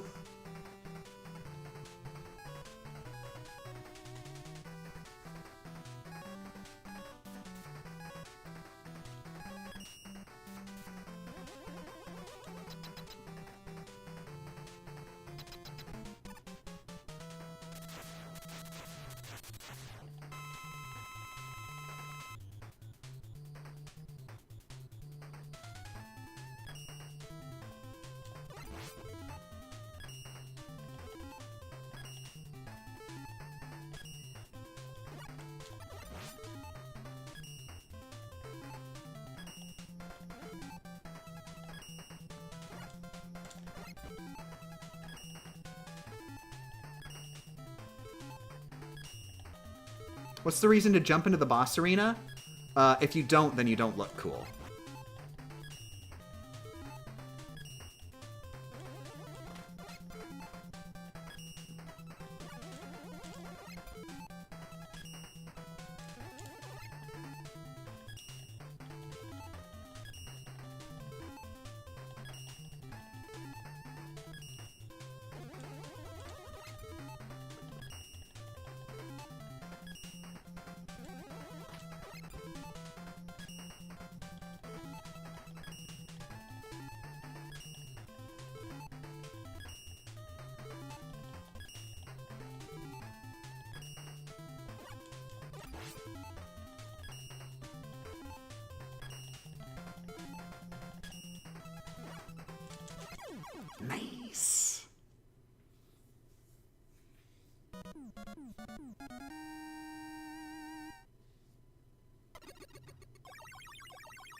How far into the run are we? We are on the 5th out of 16 stages. So we're at about the quarter way mark.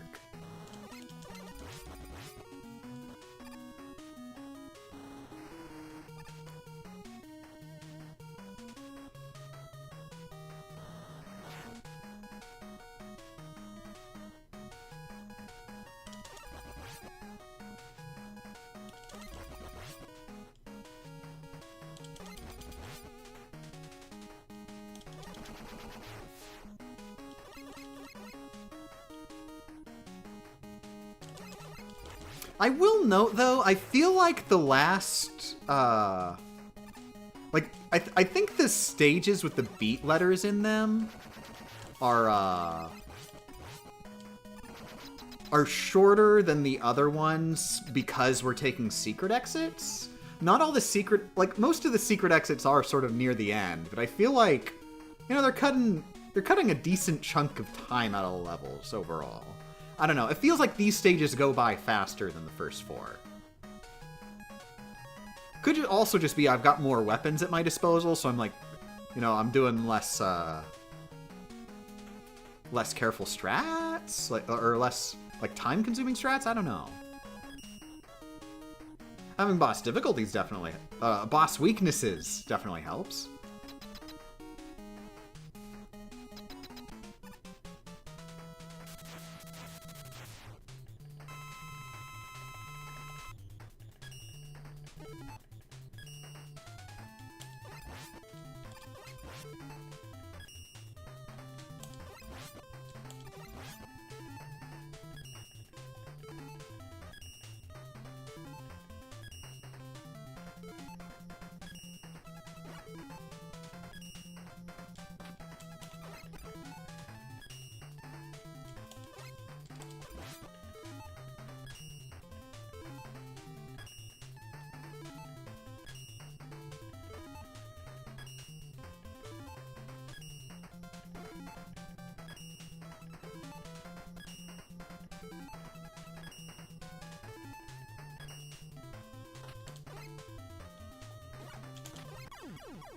Okay.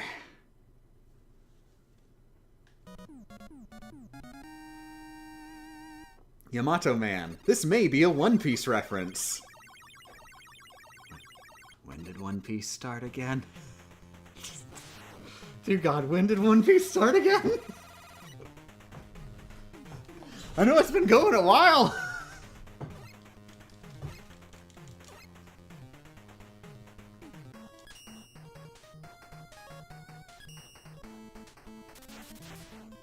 Early 90s? When did this game come out again?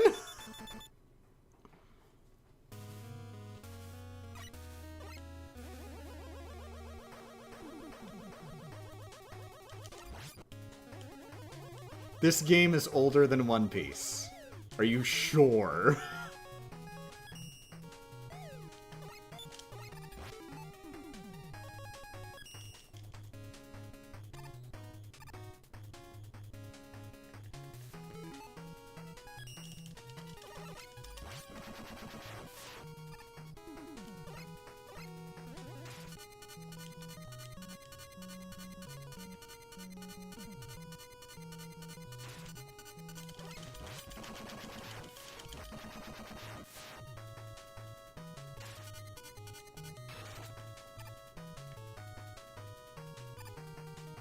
For the record, I have no idea what could or could not be a One Piece reference. I have not read One Piece yet.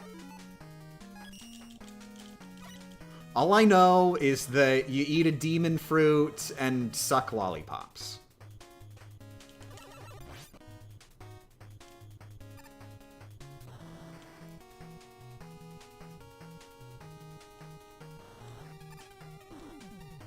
Did you read JoJo? Yes, I actually caught myself up on JoJo.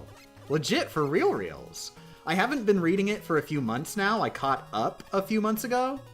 But as of a few months ago, I'm caught up on JoJo. I'm just sort of letting it pile up again.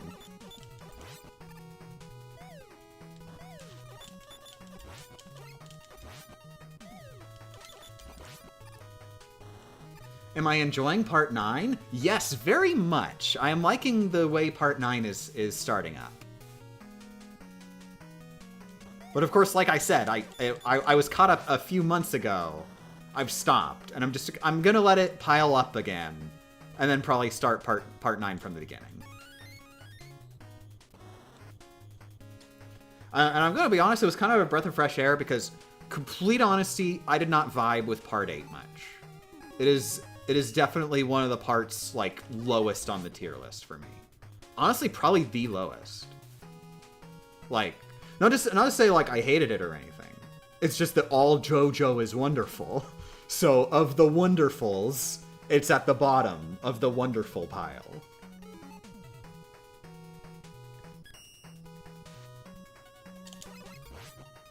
Do you have a favorite stand? I hate stands. Yes. Was it technically a stand? I think it's technically a stand. I don't remember what the name is, but the one in the one in Steel Ball Run where it's where the way it works is like they had to like spend all their money or something. They had to make use of all of the things they received under a time limit.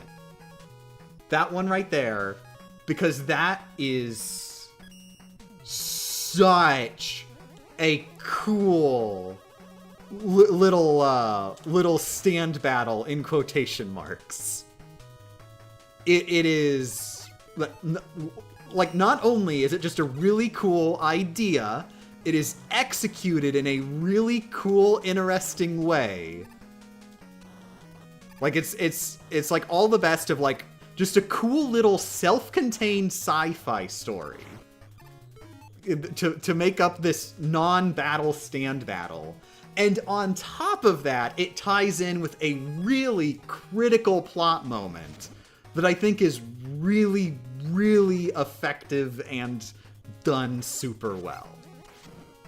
No spoilers, obviously. Nobody in the chat say spoilers. Do not you dare spoil this. But the whole thing is like... It is simultaneously a really fun concept. It has a lot of really funny moments. Has a very dire feel to it. Like, how are they gonna get out of this one? And then on top of that, the drama is the peak. It is the best moment in Steel Ball Run, and one of the best moments in JoJo as a whole. I love it so much.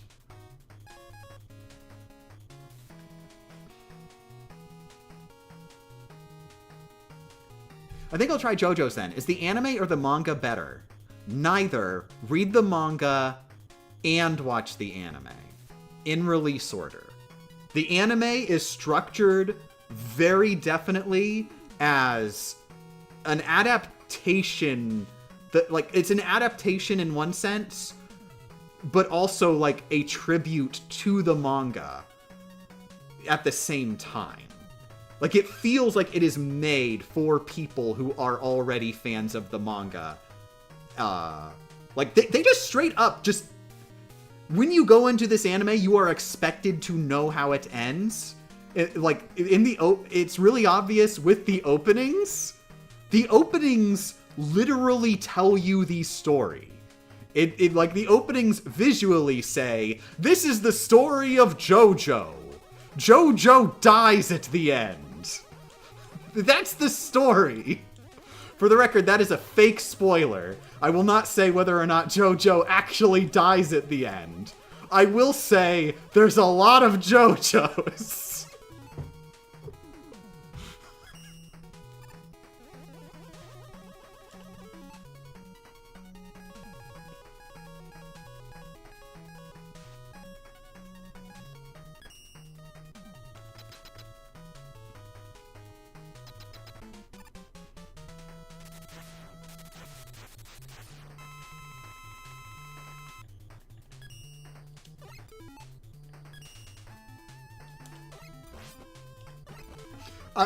I'm being serious, by the way. It's more blatant in some openings than others, but there is literally one of the openings where the lyrics to the song tell you the ending. Literally, the lyrics of the song are the ending. 100%. It's not even figurative. It literally says the events of the plot of the ending. And those are the lyrics.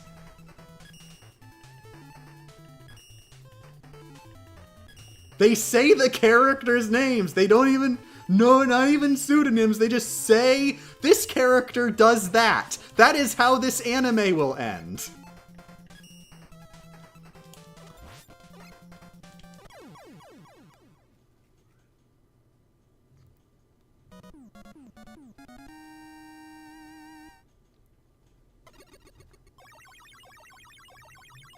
And it's peak fiction. Yes! It is wonderful! I'm not saying don't watch the anime spoils the ending. I'm saying read the manga so you can watch the anime and fully enjoy this super bonkers ass anime.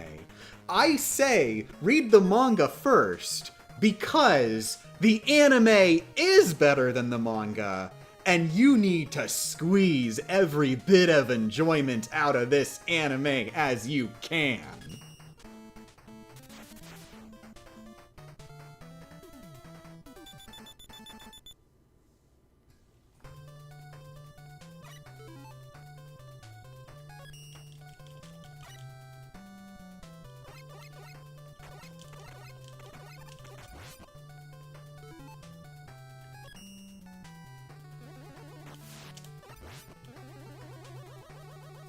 Oh yeah.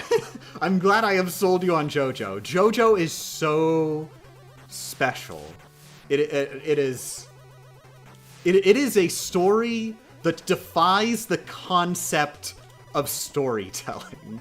It looks at the conventional wisdom of what telling a story is and says, that's lame. I'm not following those rules. I'm just gonna do my own thing.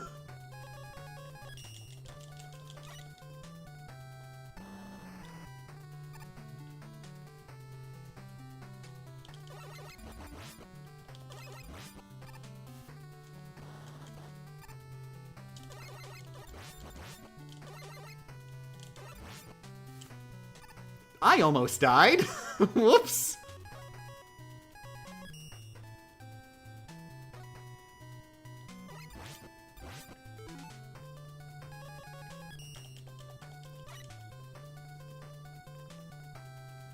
Do you have any favorite moment of Araki just opening a wiki and thought this was a cool thing?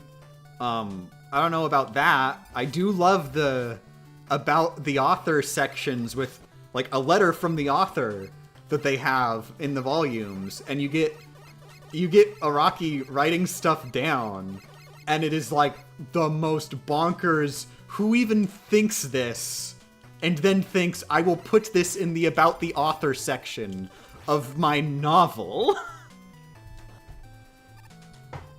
Like, he's just... Araki is, you know the Metal Gear Solid 2? You know the book they included in Metal Gear Solid 2?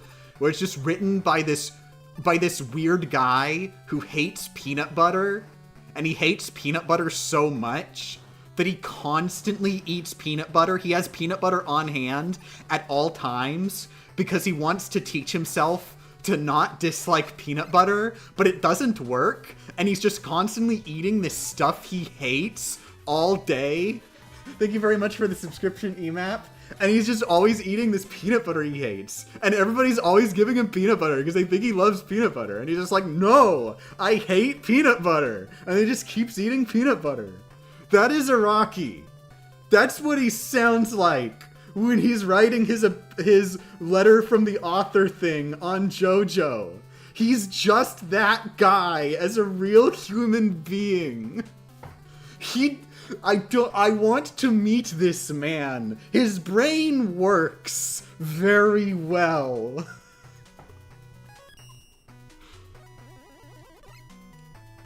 I can't think of a specific example. I can only think of reading his thoughts and thinking, wow, he's the Metal Gear peanut butter guy.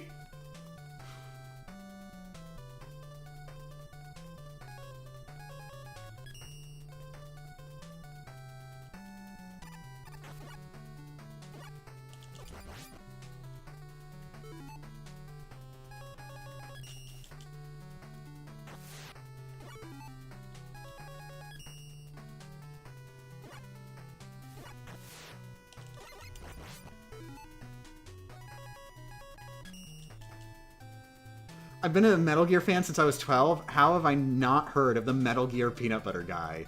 You have to read the books!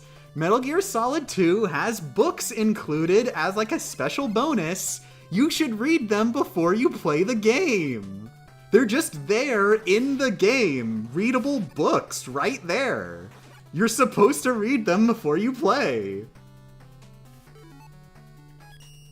So many people think they can just buy a video game and then play the video game. Meanwhile, right there on the main menu is books you should read before playing. And everybody's just like, I shouldn't read that before playing.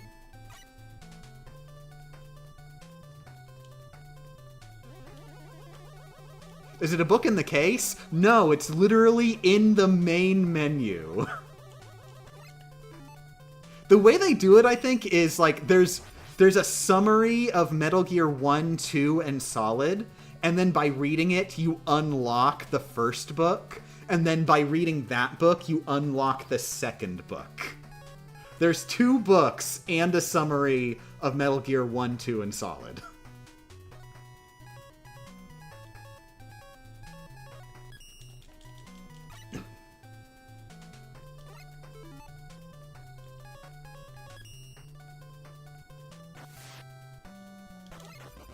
I'm serious, they exist, and there's a peanut butter guy!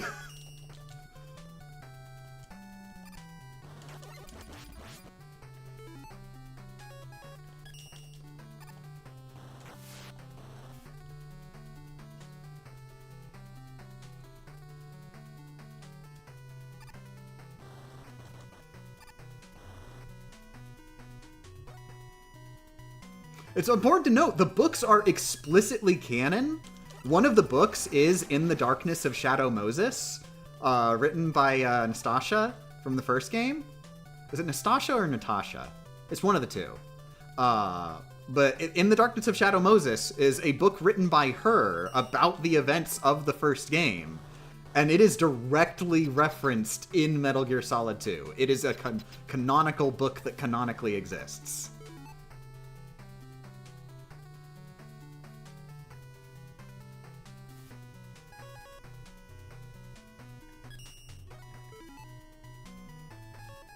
Oh my god, Peanut Butter Guy is also just a dude in the world. Yes, he's an actual Metal Gear Solid character. He actually exists in universe. And he eats peanut butter.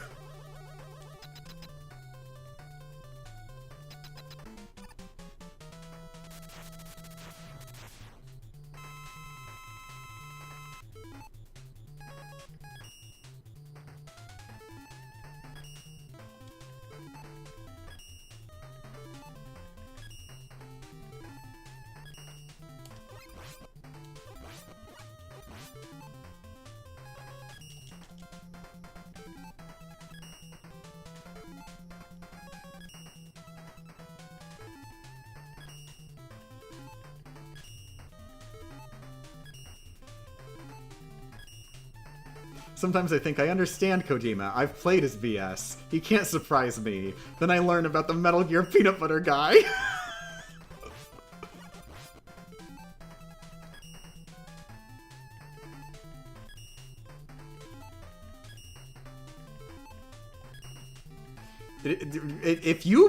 I want to be clear, this is the dev-intended way to play Metal Gear Solid 2, is to read an entire book written by a guy who hates peanut butter and eats nothing but peanut butter, and complains about it in the book.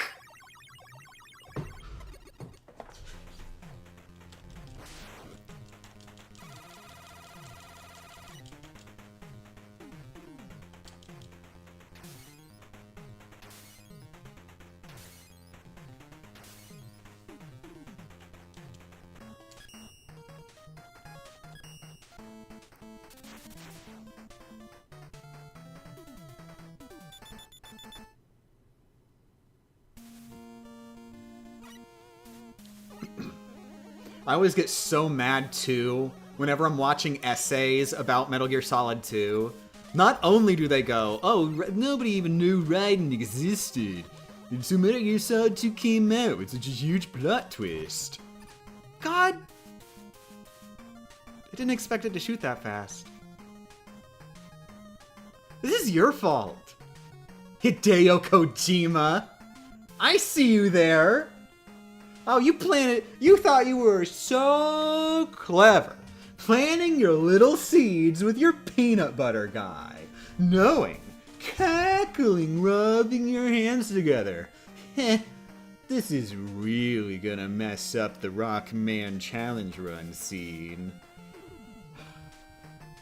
Some people just choose evil. That's the end of the stream today. I don't got the energy for more than that. I said last time, just one more decent-sized run. That's it. That's the end. Good night, everybody. Heart emojis. Think of sweet peanut butter as you drift off to sleep.